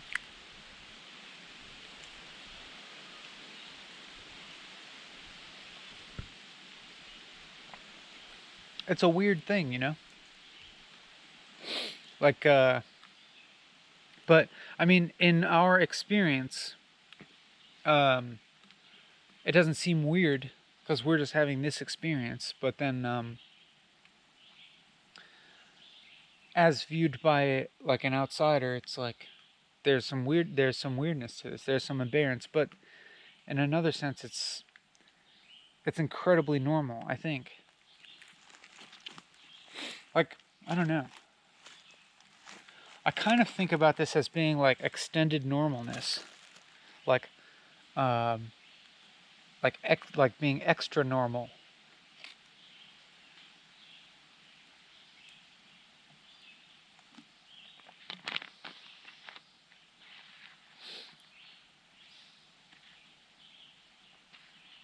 Like if you took anything like normal, like say like in this case like a vlogging format of YouTube video, and it being, you know, a socially accepted thing at this point, and then you just like do more of it, like extend it to the point where it becomes abnormal. I don't know, for me, like what I experience is like something that could either be described as totally aberrant type of experience, you know, like I could describe this as being a transcendent type of experience, but it's like just as easily and accurately described as like the most normal experience, or as if like, you know, what we would think of as normal life is actually the aberrant, weird experience. Like the normal life has like weird additions and shapings of experience that make it an exception to the rule. But like this is all of course just kind of like optional, kind of translative, mental shaping of our experience, like totally arbitrary.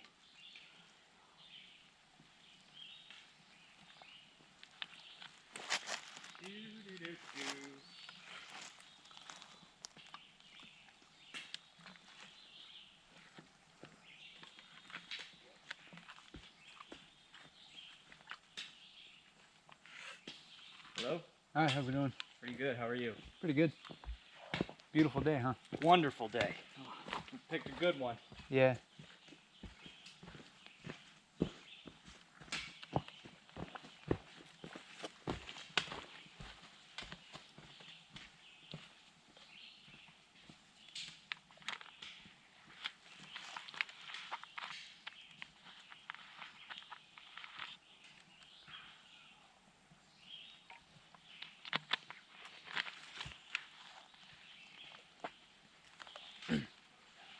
So I think we're in the clear now. We'll kind of like see how our experience changes, having let the hikers gone by, and you know, it's like in a kind of like literal sense, like I felt the pressure of the hikers for me to like keep a distance ahead of them so I can, you know, maintain the bubble of my thinking, maintain this echo chamber, if you will, without having you know, sociality impede into it. And I guess what I mean by sociality impede into it is the necessity for small talk or whatever, because you're encountering like two kind of individuals encounter each other, and without the desire to like commit to obviously there's, you know, not much, probably no desire on either part to like commit to deeply knowing each other. What am I saying?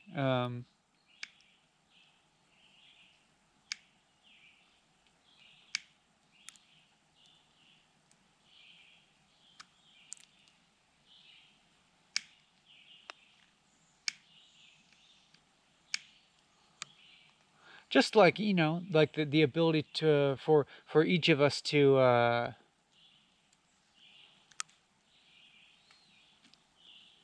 maintain our I don't know, what the hell am I talking about?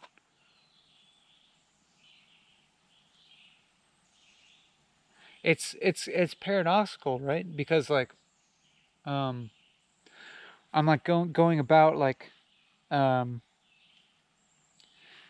making statements about the nature of reality, namely that it's not even, that it doesn't even exist.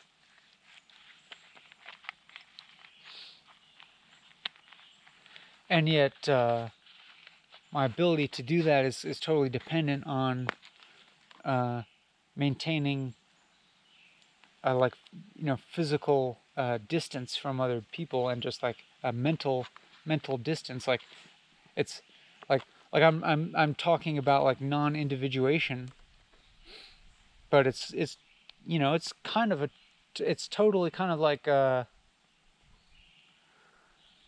rendered moot by the observation that this whole position of non-individuation is dependent on like maintaining the boundaries, like maintaining my own personal sovereignty of mental space, like not having to interact with other people. You know what I'm saying?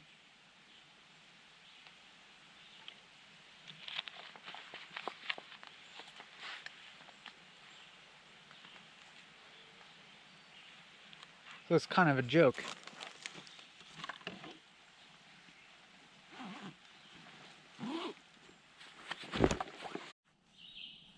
Okay, that was hilarious because this camera that I'm using responds to voice commands, and when I like posited this hypothetical of its malfunction, I used the words that trigger it to do the thing that I'm not going to say now, and so I had to restart the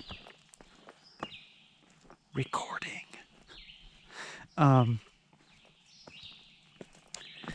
so like that was really funny. That was really funny because I started positing the potential interruption of the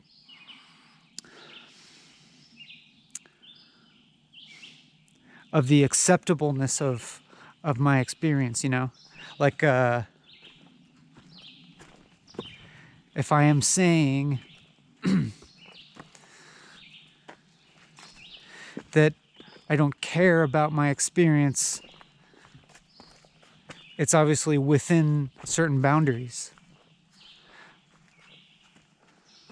Because I'm continually kind of like agreeing with and maintaining this conceptual framework of walking and talking, and those boundaries in a way are kind of like protecting our experience, like yours and mine. They're like we can do a lot within these boundaries, within this framework of continually walking and talking, without being beholden to other purposes for thinking and for talking. You know what I mean? Like, we're temporarily kind of protected from the functions of sociality, other than the social, whatever social interaction this constitutes between you and me. But like the 4 hours and the distance from IRL people and the distance from actual dialogue, and the demarcating a space for this type of monologue is a type of protection. And so things could disrupt this bounded experience, like the camera malfunctioning, etc., running out of battery or whatever, and then I get annoyed because in that sense, it's like I truly value this experience. Like, in that sense, like, this experience is meaningful and meaning-making to me in my life, even though when I say that, I'm aware that I'm using very many relative terms and very many kind of bifurcating terms and dualistic terms.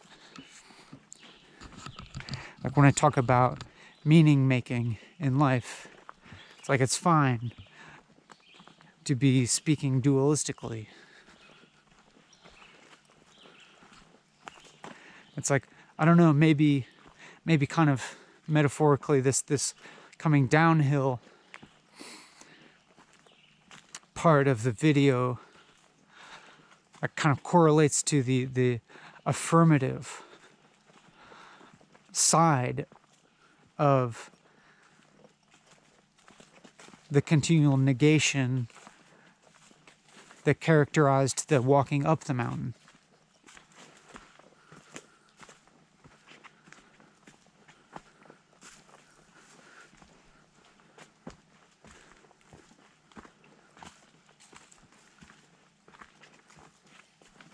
Like, in the embrace of the specific and the individuation and the individuated and the relative, like making a like the boundedness of this type of experience, the structuring of this time, you know, it's a structure in which there's a lot of openness possible. Even it could be said like everything can come within this. As in, thought really seems to become, thought itself seems to like kind of become unbounded. And so permeable and fluid and able to kind of like relax and dissipate.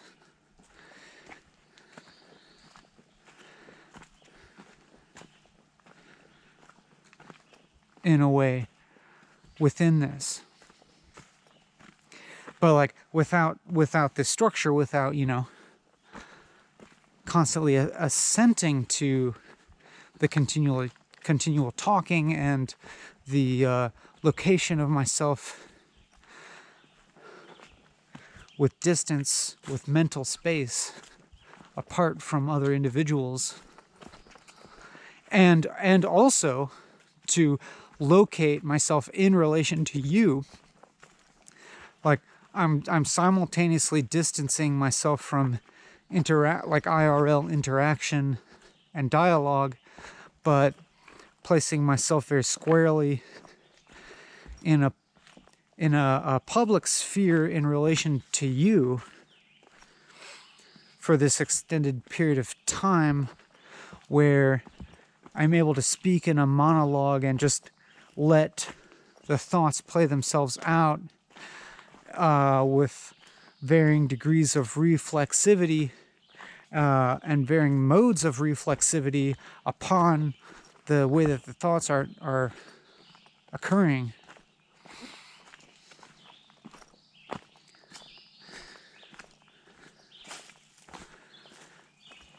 Like in one sense could be thought of as a mechanism to kind of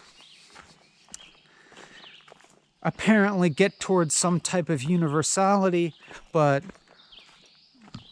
I think, like, as you know, we're not making any, we can't really make any unqualified claims on universality to, you know, attached with anything that we're saying.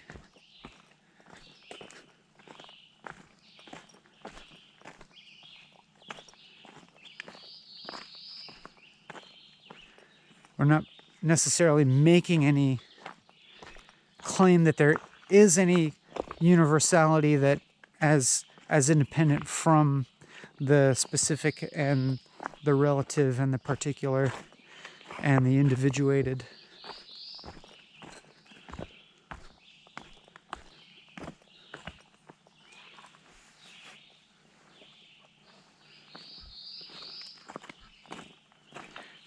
And yet even that perspective, that if you want to call it a claim that I just made upon, like maybe I just kind of made a claim that I'm not making a claim on universality. Even that perspective itself, I think, is dependent on a particularly constructed worldview that like you and I are kind of like upholding as we go along. You know what I mean? Like it's like you just as much as me, like we're kind of upholding the structure of this experience, like we keep, like continually. But even though I'm saying like there isn't actually continuity, there's not real continuity. Any continuity is you know, a manifestation of memory, and dependent on a certain treatment of memory as such. Like a memory treated as the kind of like evidence of something that was real.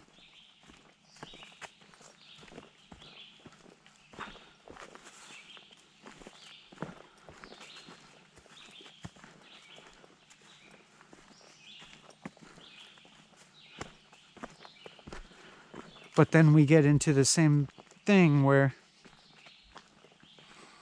we cannot find the present. Like we can think about trying to be present or be in the present or something, like Eckhart Tolle would tell us to do, and countless, wellness magazines that you see in the store would tell us. And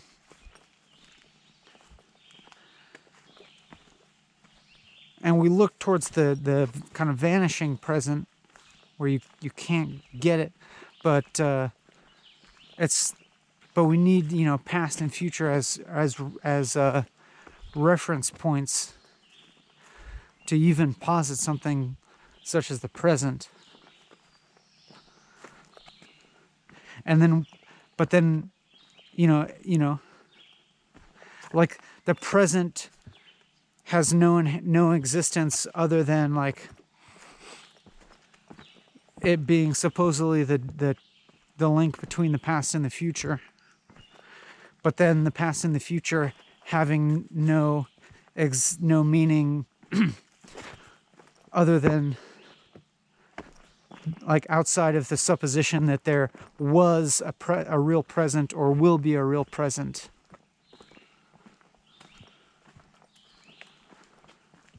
You know what I mean? Like if the present doesn't have any inherent existence other than like being kind of suggested or implied by it being sandwiched between the past and the present, but obviously the past and the present, obviously the past and the future not having any inherent existence other than,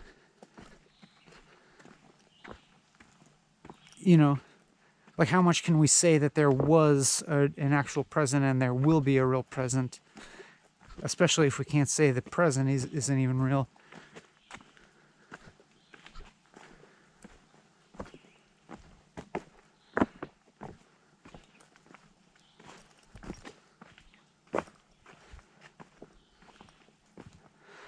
But then also interestingly, like like how I kind of like keep sort of, you could say, diminishing this experience by pointing to its supposed boundedness. The necessary conditions for this experience being, the long period of time and the separation from other minds in dialogue and separation from normal sociality and that sort of thing. That's kind of true in one register, but then in this other register, those are also things that are not real and not present. They're just kind of like propositional truths, like like me supposing that like there could be this alternate reality right now in which I'm being interrupted by the camera malfunctioning or being interrupted by a gaggle of bros walking through, etc. But then it's just, that's not this experience, and so it's like that's also kind of like it's like that's just also kind of a phantom that we don't necessarily need to project out of this experience. It's like like all that is more kind of like bifurcating of reality or dualizing reality, if we can start to use that as a verb, which seems kind of cool, into like a certain specificness of this situation versus the its possibility of how it could be otherwise, how reality could be otherwise, which points to the particularity of how it is now. And like that's actually kind of a mental activity that goes on a lot. Like I think much more than we are aware of. like in you know, that sort of act of selving of like, who am I? Who do I want to be? What are the things that I should do that are in accordance with who I am and who I want to be? Posits the possibilities of how this could be other, or you know, like the categorization of oneself in so many ways, like whether they be positive or negative, evaluation of oneself, or of anything, like any evaluation of things or oneself as being good or bad, or better or worse. I rely on this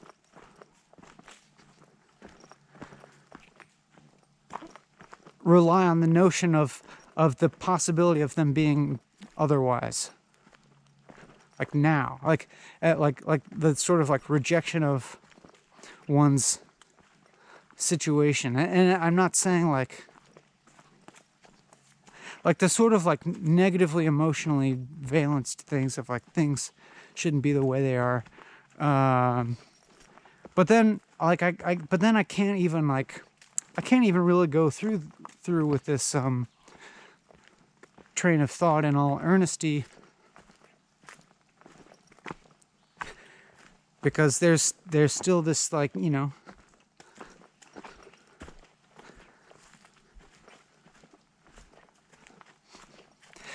what am I trying to say here? I'm not trying to say that, like,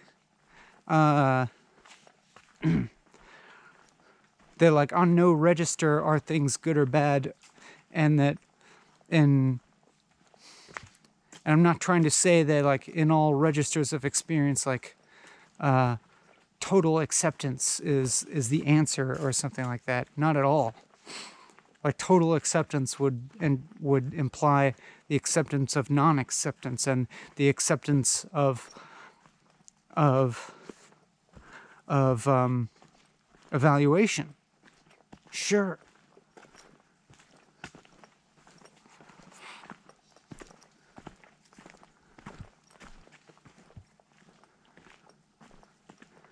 And you just have to, like, there's no getting away from evaluation. Like, as I think this is just another kind of rephrasing of the same things we've been sort of saying, is that, like, the standpoint of non-evaluation is wholly dependent on a certain certain circumstances being met.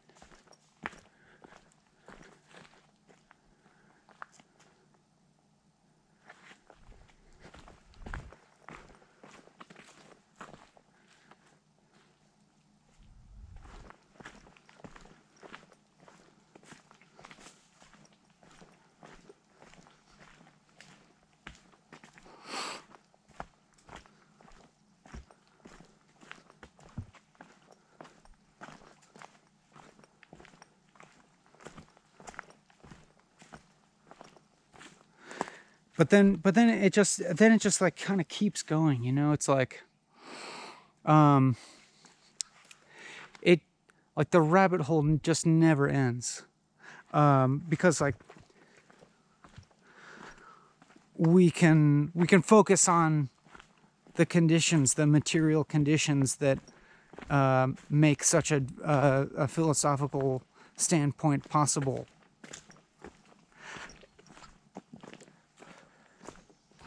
You know, we can point to the material conditions that make possible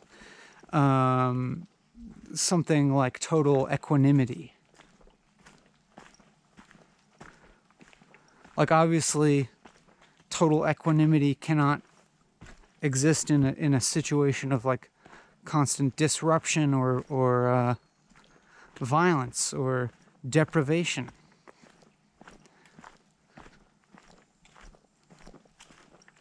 Or even the threat thereof. Like equanimity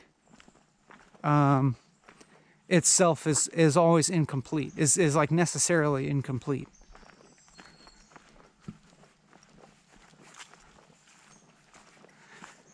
And is necessarily relative.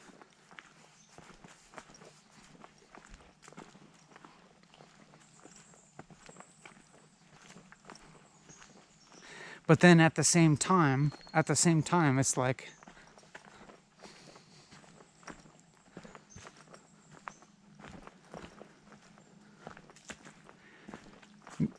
at the same time, maybe there's a way in which it's kind of not.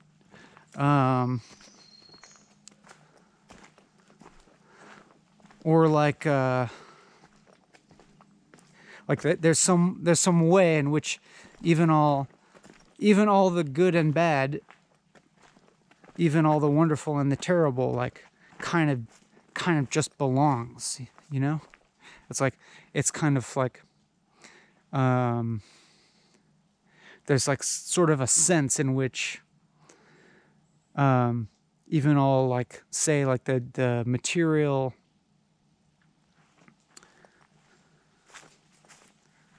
like the apparent kind of like material deficiencies or the apparent interruptions, the apparent perturbations of whatever circumstances permit our equanimity. There's like a certain register or sense in which those all are kind of like part of the whole and kind of belong, and a certain sense in which their existence as problems are, in a sense, like created by the problematic nature of our consciousness, if you will, or as if they all kind of like all those problems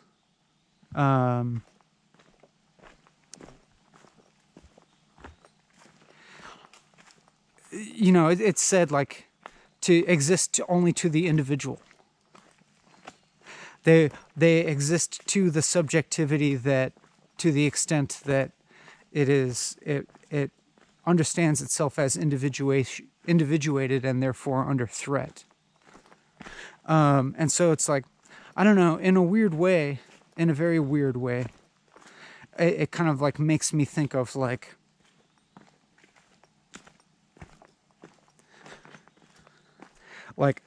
individuation manifesting in relation to like that kind of threat or something. I don't know. This does not make sense.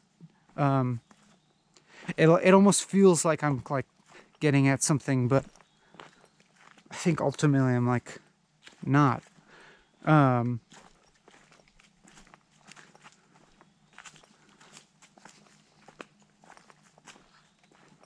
Like, you know, it seems like there's at very least a certain amount of like threat to the individual that has like a more like perceptual or conceptual basis than it has like a material basis. You know what I mean? Like it seems like there's certain people who would kind of like perceive external threats to them and external problems to them everywhere, where another person might not perceive those threats to them. And so it kind of seems like there is some possibility of a mental agency if you'll you know, kind of like grant that we're going to use the concept of agency for the sake of this conversation, and then we can maybe dissect it later. Like that, the possibility that one could can choose kind of to be bothered by something or not.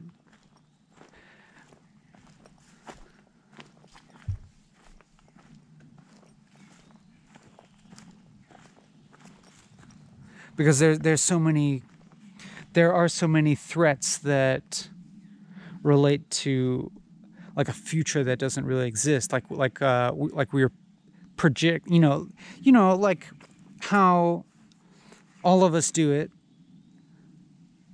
and it seems like some people like tend to do it more than others, to project like possible problems about the future and really worry about them, like to really get worked up about it, but it's something that hasn't happened yet and is not necessarily going to happen. You know what I mean? And then there's like sort of a similar thing about the past, where it seems like fucked up shit happens to everybody, and obviously some people experience there's obviously a great difference between individuals of the degree of fucked upness that occurs to somebody in their life. But then there's also hey Toad, I wonder if you have the same Toad I saw before. Look at all these currants, wild black currants. That's a pretty cool thing to see.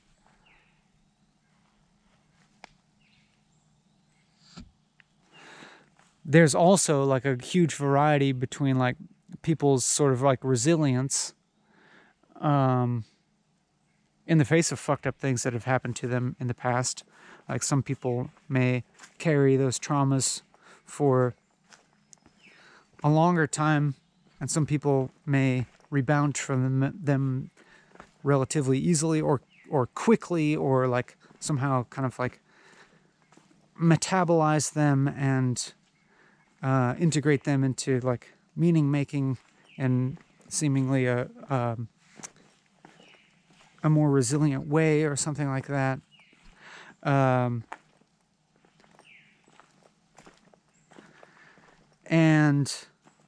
I don't actually believe in free will, and so like what I'm saying, like there's no judgment whatsoever attached, because it's like it's not like anybody had the possibility to choose the things that happened to them, or even to choose the things that made them who they are.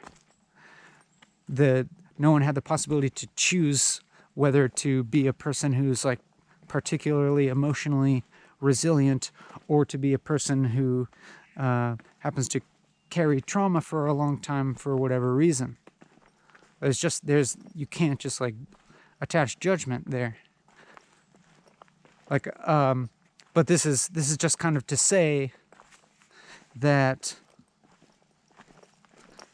at least some aspect of like the threat to one's sovereignty or the threat to one's survival, there's at least some aspect of that is like mental in origin rather than like hard objective material. But then at the same time, one obviously can't just reduce it completely to the mental, because there are certain conditions that any person, no matter how resilient or equanimous they are or enlightened they are going to be able to like even survive, you know? Just the basic needs of food, shelter, water, etc. And I think it goes way beyond that, and even into like opportunities for various human freedoms, and like opportunities to actualize and learn and interact and, with some amount of liberty.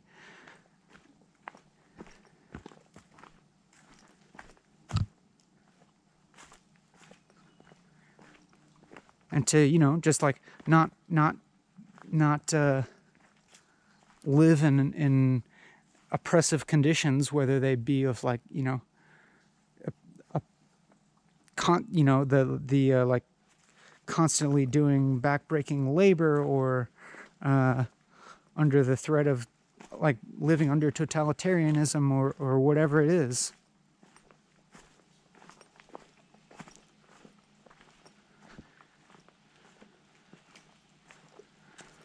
Or even, like the... Hello? Hey, is there a ledge up here not too far? Yeah. Okay, like 5, 10, 15? Minutes or... Yeah, It's minutes. probably like... Might be like half an hour. Okay, cool. Yeah. Thank you.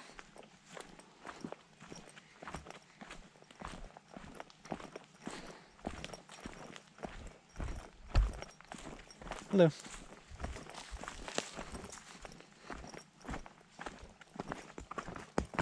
What was I saying? Oh yeah, that like I don't like looking at problematicness from sort of like the external view, of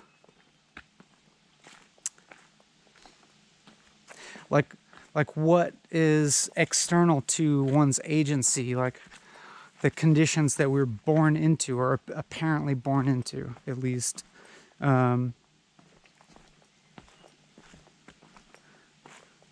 It's like from one kind of like side of the coin, it kind of seems like one could reduce everything into like the mental and consciousness, and could seemingly like reduce it all to a matter of agency, or like the choice of acceptance versus non-acceptance of the world.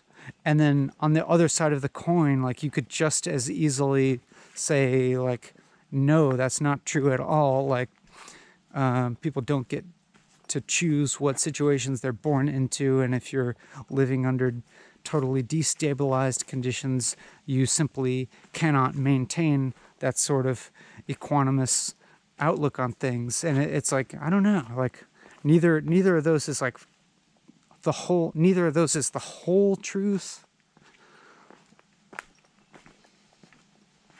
But neither of those is the whole truth. But like, I mean, what you can say from that is what's called for is like compassion on my part and your part, to like whatever suffering is going on,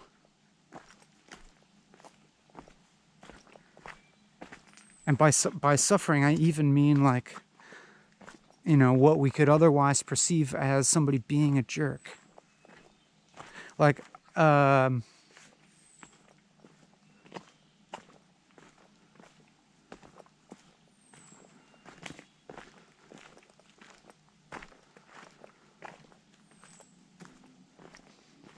that like, and it's also like this like distinction that I made between like the internal and external is not a real distinction even. Like what somebody like the kind of like mental activity to accept things, or to like behave with wisdom and compassion, or whatever, or perceived wisdom and compassion, like that's totally inextricable from whatever conditions somebody encounters in their life that aren't of their choosing, like whether somebody happened to come across these ideas or not, or these or whatever type of cultural or spiritual or philosophical or psychological teachings or memes, if you will, like circulating. like it's just like there's which also kind of brings me just to this notion that there's just not free will, and there's just not the individual.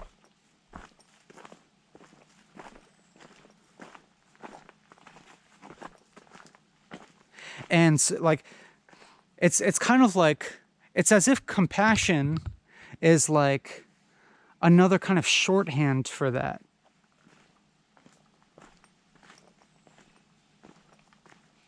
And it's like not like it, even like compassion itself is even like the notion is kind of a fallacy, because it's like positing that you know, like the person who is compassionate must have more wisdom than the whatever being they're being compassionate for, who is suffering due to their illusion or whatever it is, you know. Because the truth of it is there isn't the distinction. There isn't the one who is compassionate, and there isn't the one that is being that is receiving the compassion. It's one and the same.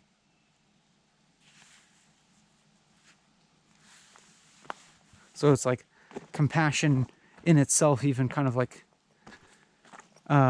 from one angle implies the distinction or the separation, but it's not. It's all one thing just happening.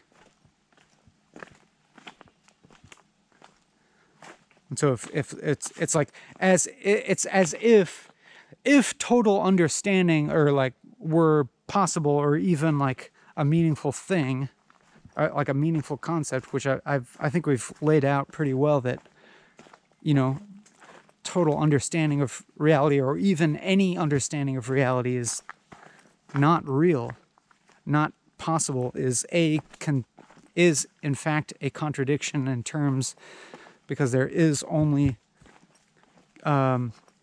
infinite paradox, if you will,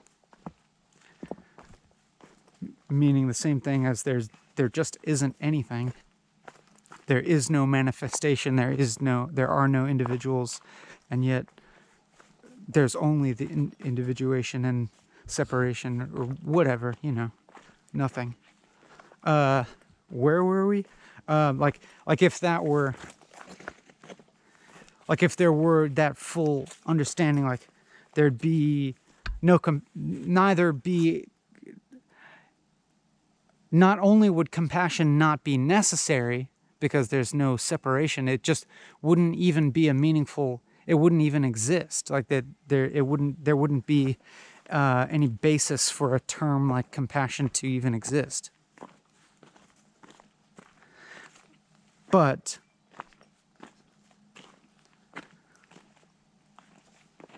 since there, I don't know. It's confusing, of course. Since there is no, since like the individuation is the same as the wholeness. Like the wholeness is the same as the separation. It's like compassion being a term that comes from the individuated vantage point and implies in it the wholeness.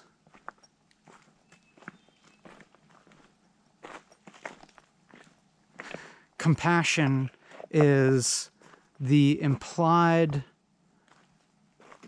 compassion is like the wholeness that's implied in individuation, if that makes any sense.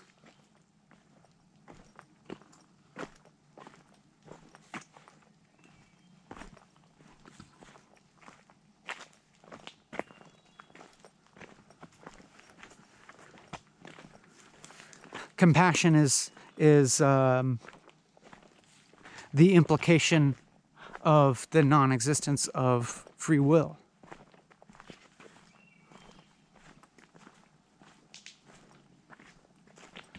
Like the I don't know, you could call it like the corrective of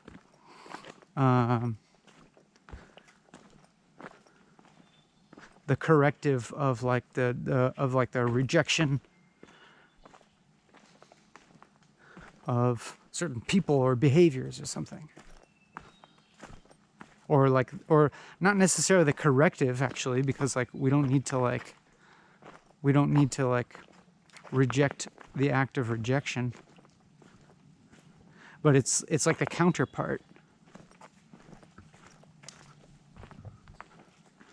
Like you can kind of reject and be passionate at the same time, or something like that. I don't know. It's like ultimately these terms only have a very relative meaning. But anyways, maybe this is, and you know, this is like an incomplete thought, of course, but this is maybe a good time for me to take a whiz. So I'll set you here.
I'm kind of noticing my mind gravitate towards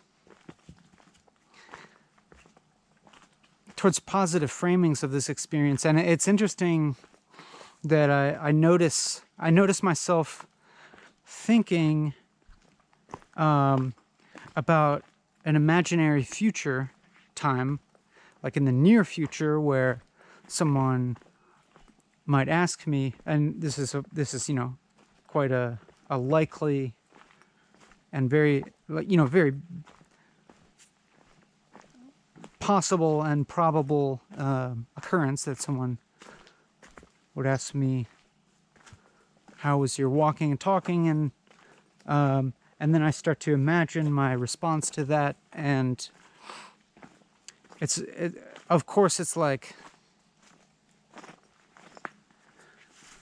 you know, not ultimately possible to encapsulate, but it's perfectly normal to encapsulate and frame things. And I think that we all have an innate understanding, whether we're always conscious of it or not, that we are always, you know, framing our reality and creating it by our framing, which of course we've just talked about a lot.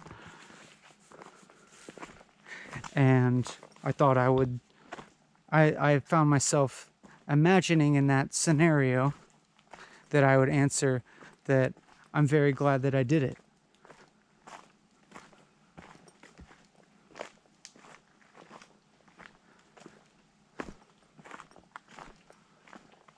Which I think, you know, I think that's like as true as anything I could say. But it's just kind of like interesting to notice right now my mind doing that.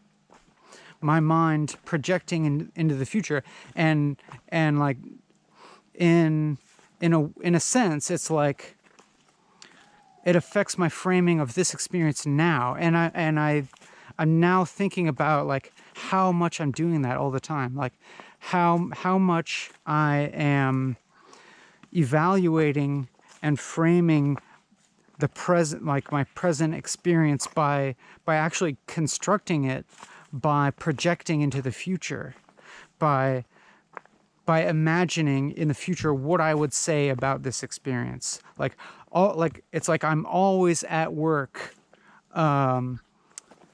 framing the experience and like kind of like constructing myself in the same way. Like you're constructing yourself, you're constructing your experience by always looking for how you encapsulate it, how you categorize it into your memory, how you make meaning of all of your experiences. And so like in this particular instance, like me saying I'm glad that I did it, and like that, and I could go further to describe it as, you know, as like getting a perspective on things, getting a higher perspective on things, sorting out my thoughts or something, releasing a lot of tensions or something, it having a kind of church-like function in my life.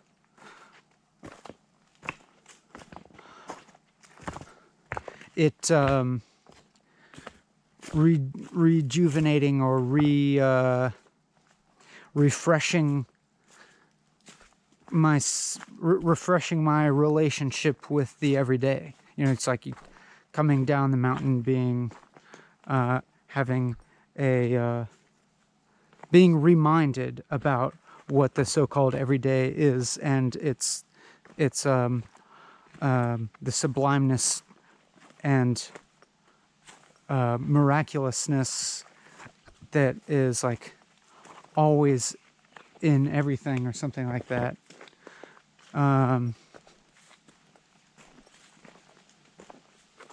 But it's just interesting how like all of that has to do with like imagination. Like my imagination is totally involved in that activity of like projecting forward on projecting backwards to now. Like how much are we doing that all the time? Like, or like project, like understanding the present by imagining our future memory of the present, right? Like if I'm doing something difficult that like feels like physically painful or uncomfortable, then my mental activity in that moment is going to have a huge determining factor on whether I continue doing that thing, and sort of like the meta level experience of that thing. Like I'm doing something that's you know, on one level uncomfortable or difficult or painful, but then there's this other level of framing, like being actively maintained, that's like this is meaningful, this is contributing to some improvement or growth in some way, or it like there's a way in which it belongs in my life or in the world or in reality as a whole.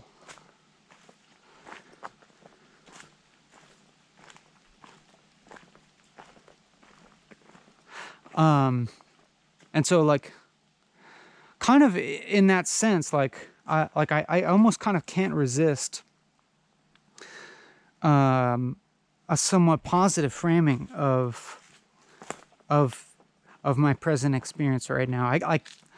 I'm almost like kind of apologizing that I'll in a way kind of like indulge in a positive framing of this, in that like it's making me think and feel very strongly that there is just like an immense power possible in like altering, like in the altering of like perspective. I mean, and of course I know I'm speaking kind of dualistically, and that like there's no real perspective, like oh,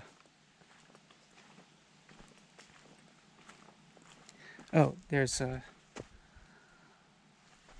some sunglasses set here.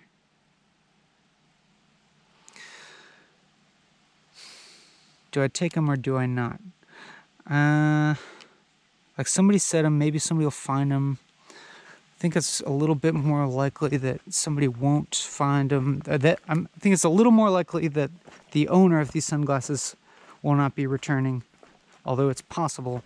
But also that I know a friend who these sunglasses might fit very well, and they will have gained a pair of sunglasses. So there's like, you know, by giving them to my friend, there's when you average out the probability of outcomes, there's on average increased utility of me taking the sunglasses and giving them to my friend, as opposed to leaving them for the possibility of their owner returning, or somebody else picking them up and using them. Because my actual picking them up and giving them to someone who will use them reduces the possibility of their just like their utility vanishing into the earth and becoming pollution and becoming unuseful here. But you know, this is a silly utilitarian divergence, but it's pretty fun to think about, if you ask me.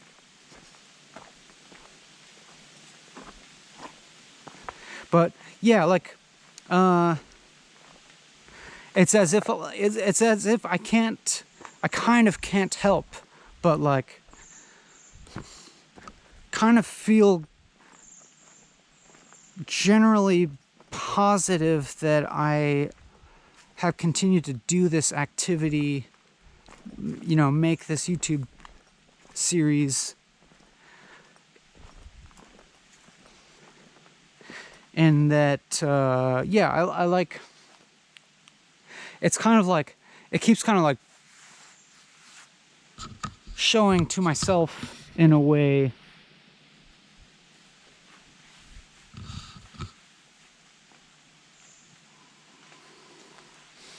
what is it? It's like getting as close to like a realized agency as one can, or something. It's at least like what it feels like to me right now.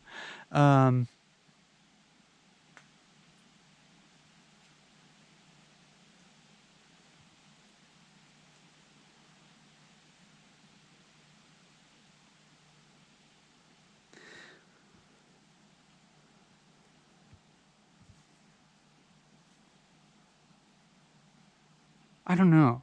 I don't know what it is.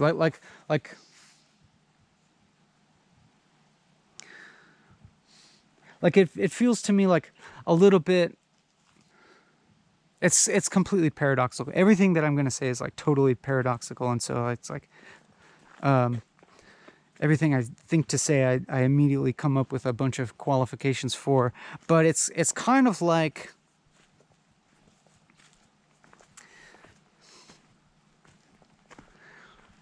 it's like kind of like taking oneself away, taking oneself back from like any kind of like life narrativization that like positions oneself as like a victimized person in the world, or not necessarily victimized, but just like a person against the world at all, you know?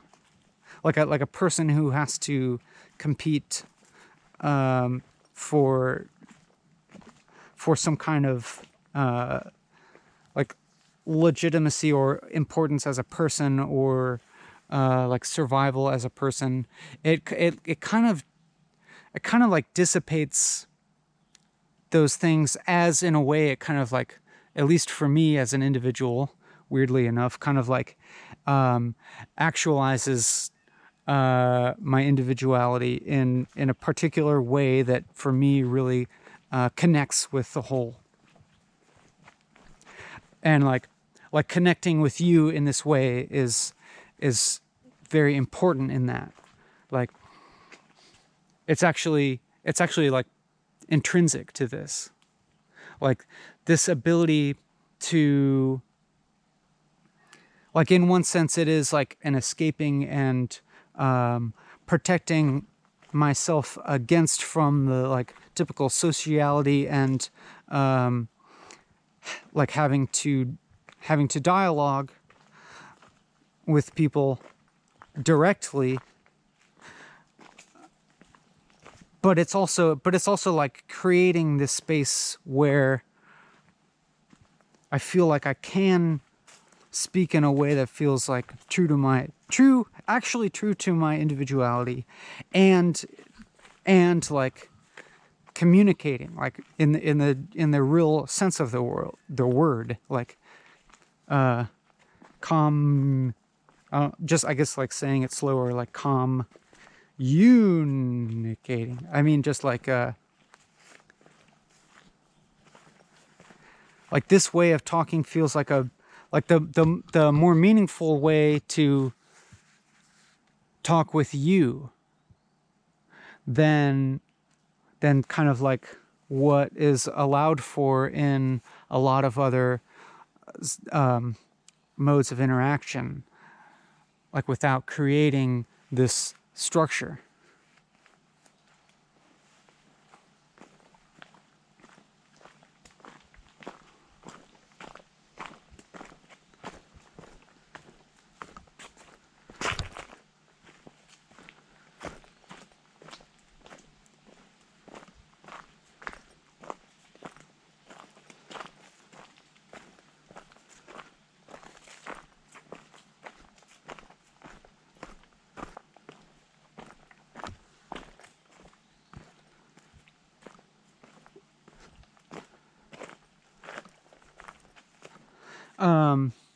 I mean, that's like sort of like partially what I was like trying to say.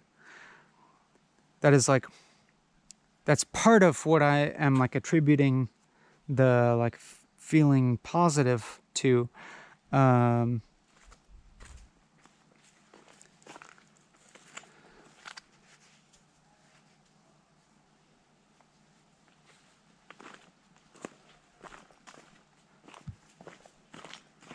And the other one, which I was like starting to kind of describe, is like affirming to myself,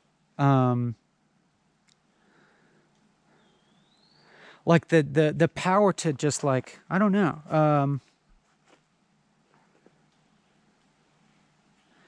I don't know. I can only kind of speak about it metaphorically, but to not just be like blown and batted around by everybody else, and everybody else's like framings of the world, but to like actually like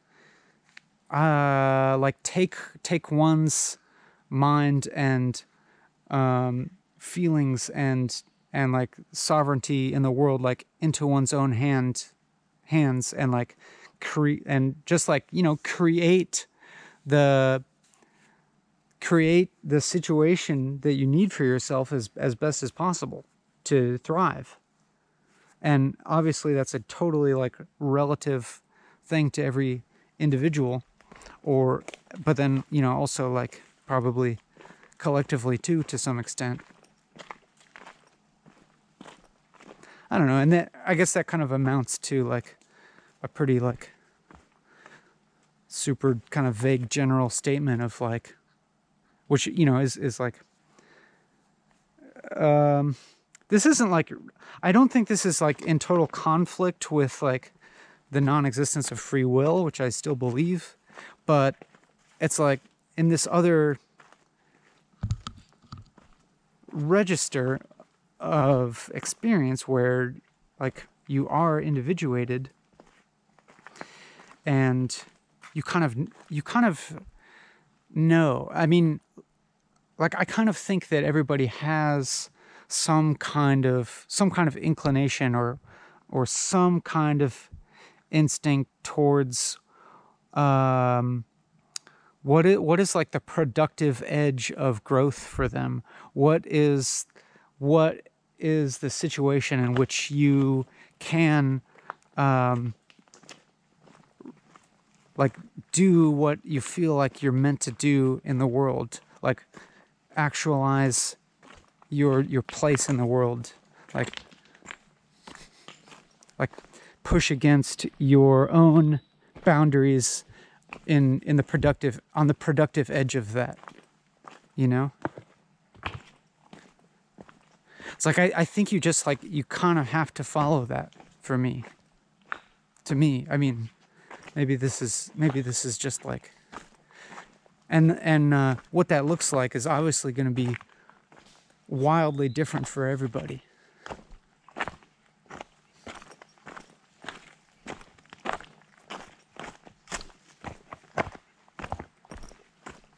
Like obviously I think like maybe like what I'm doing here could be like characteristic of like some very male hyperagentic individualist position, and like maybe that's just what I have, and so like the spirit of kind of what I'm talking about could like look totally different for somebody else. It could be like something that's like a far more like communal seeming experience, but like I don't know. Also, it's not that this is not like for me like communal. Like this is actually like, even if it looks like, even if on the surface this is like a very individualistic thing to do, to like sequester myself for a 4-hour-long monologue, of course. For me, this like is a type of communing with you, and by you, it's like this is a very expansive you. It's like a you that is not actually bounded by time. And you can think about that metaphysically if you want, or you can just think about that in a very straightforward matter of this being a recording that might exist on the internet for however long and be viewed and listened to by people at a asynchronous time, and it can also be read by a not even necessarily human intelligence, like there's already algorithms out there that analyze this type of content, and so it's like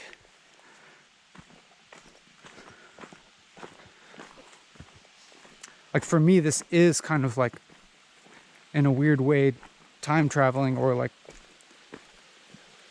transcending time, and even like just in this like totally easy to understand way of like that this is a document that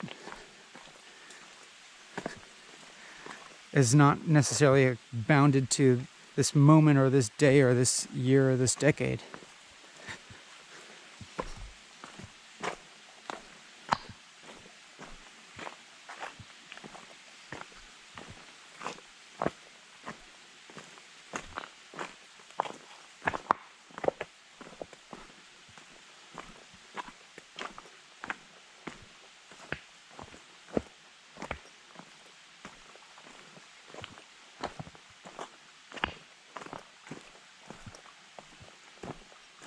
I don't know. It's like, like sometimes it like takes a little. it's like, even if I'm saying there's no free will, like you can you at the very same time, like you can understand like effort,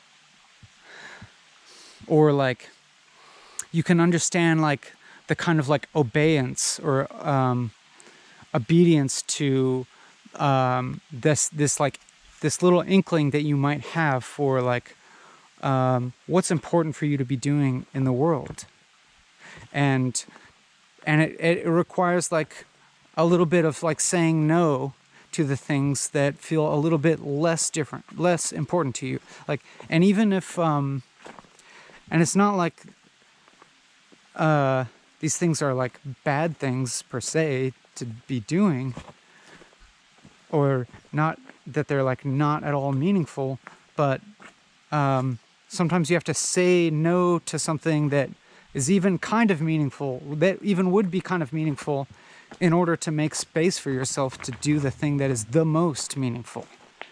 And so like that's kind of like how I'm feeling right now. I feel like actually really grateful that I kind of pulled away from, I temporarily kind of like pulled away from some other like commitments, if you will, to do this.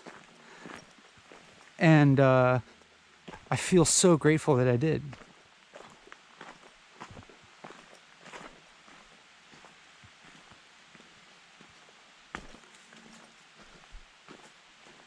And like, you know, feel and feel completely also fine and ready to return to that relatively like busier life for a bit, and with like a good reminder of like the power of this type of activity.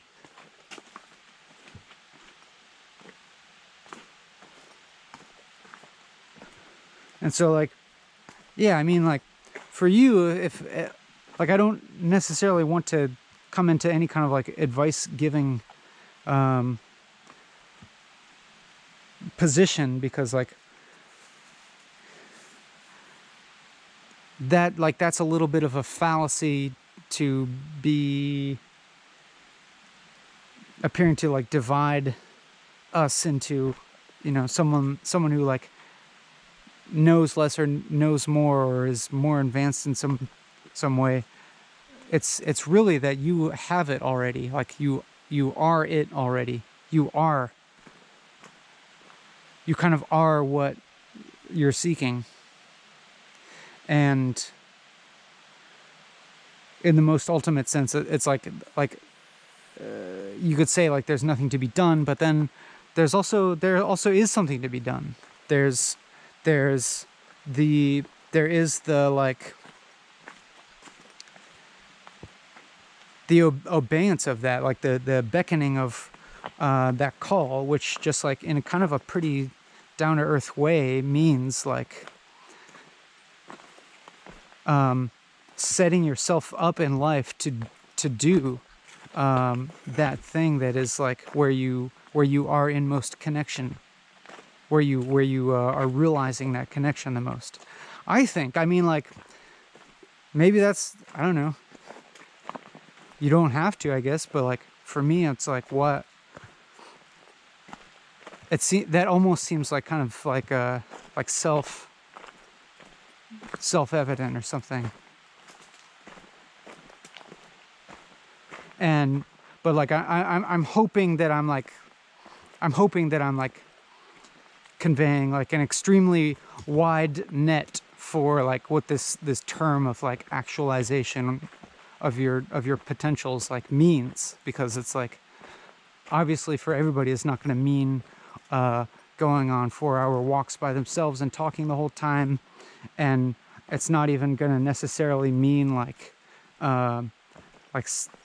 being separate from other people, or like it doesn't even necessarily imply like a like solitary activity, or you know, it's like completely open and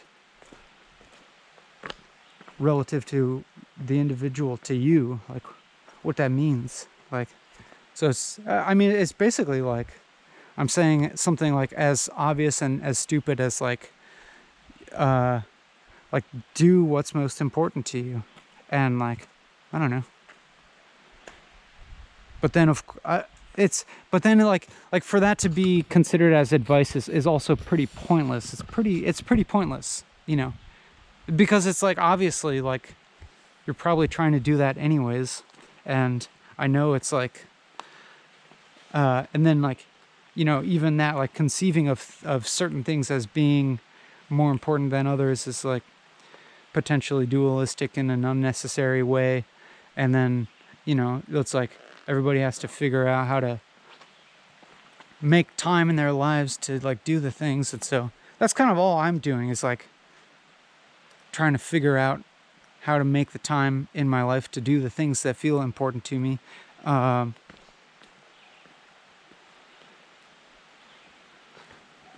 know, and that's, you know, that's pretty much like everybody's struggle, right?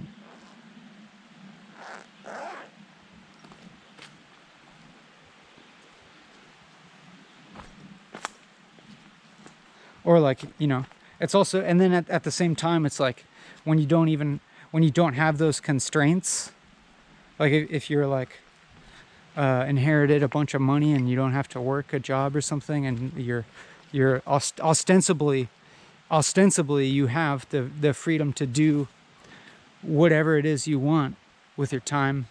Hey, chipmunk. But then those people just have this other dilemma of like not knowing what to do with themselves, and like not knowing what's important, nothing feels important, etc. It's like, you know, you take away the constraint, you take away the limitation, and then like the goal or what's desired like actually kind of goes away with it. And so it's like, yeah, you kind of can't escape the problem even if you strike it rich somehow.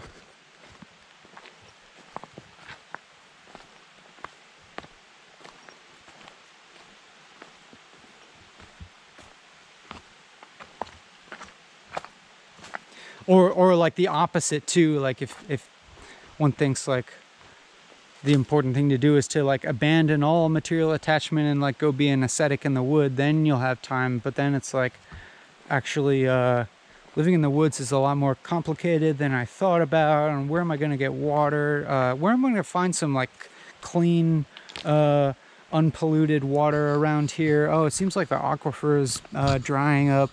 Oh shit, and drilling a well is like really fucking expensive. Can't really find like a land to buy with spring or public land that I can squat on very well. And crap, it seems like I'm just like ending up like, you know, buying a bunch of like homesteading shit now. And you know, it's like the problem like kind of follows you no matter where. And so it's like kind of like it more often than, I don't know, a lot of the times it's just like you just realize like what you're already doing is like is it. I don't know. That's what I keep realizing. Like, you know, like even in like it's like so like I'll kind of like engage in some kind of like diversion from my YouTube activities, like I was talking about before, like going through school, going through grad school, and like even the whole time like kind of knowing this grad school shit is pointless and empty.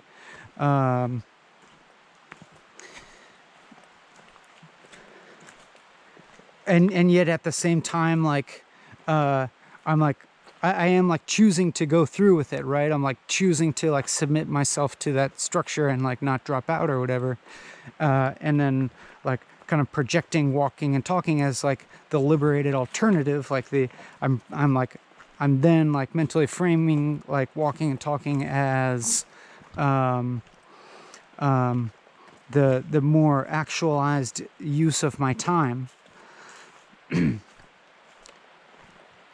Whereas like I can kind of like imagine that, like, let's say let's say I'm able to like perfectly maintain, I like perfectly create the conditions where I can walk and talk every single day, and like make a living from it or something, and then I would probably, I don't know, like I can imagine then it becomes a job, and then I start to look at something else as being like the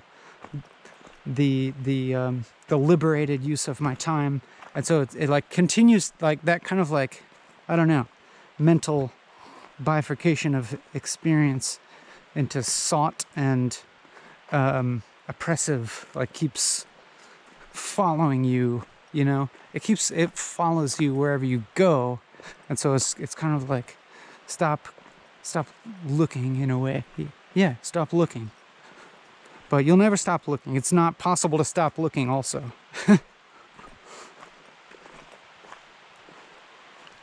Stop trying to stop looking.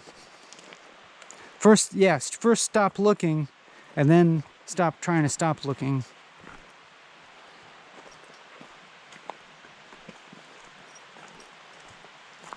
Well, we're back at the starting point.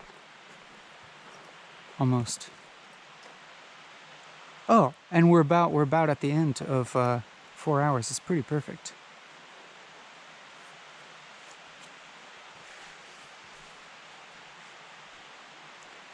I mean, it's like, I think it's like a few minutes, like technically like 6 more minutes or something like that. So I'm happy to kind of like linger a little bit with you, just like, you know, like fulfill my duty.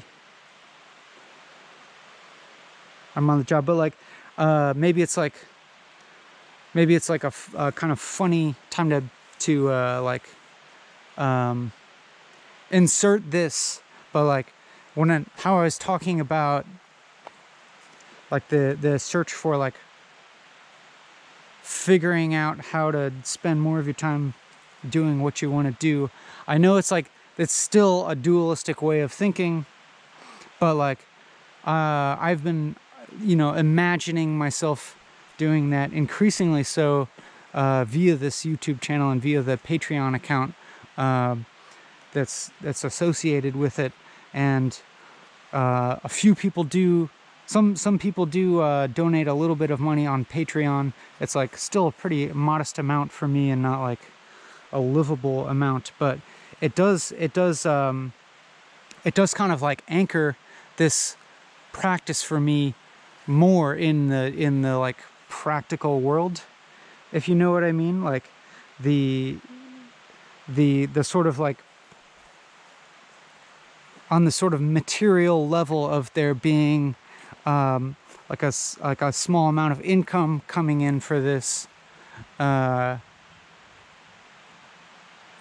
it puts it on, it like centers it in my mind more, and like links it more to the sort of like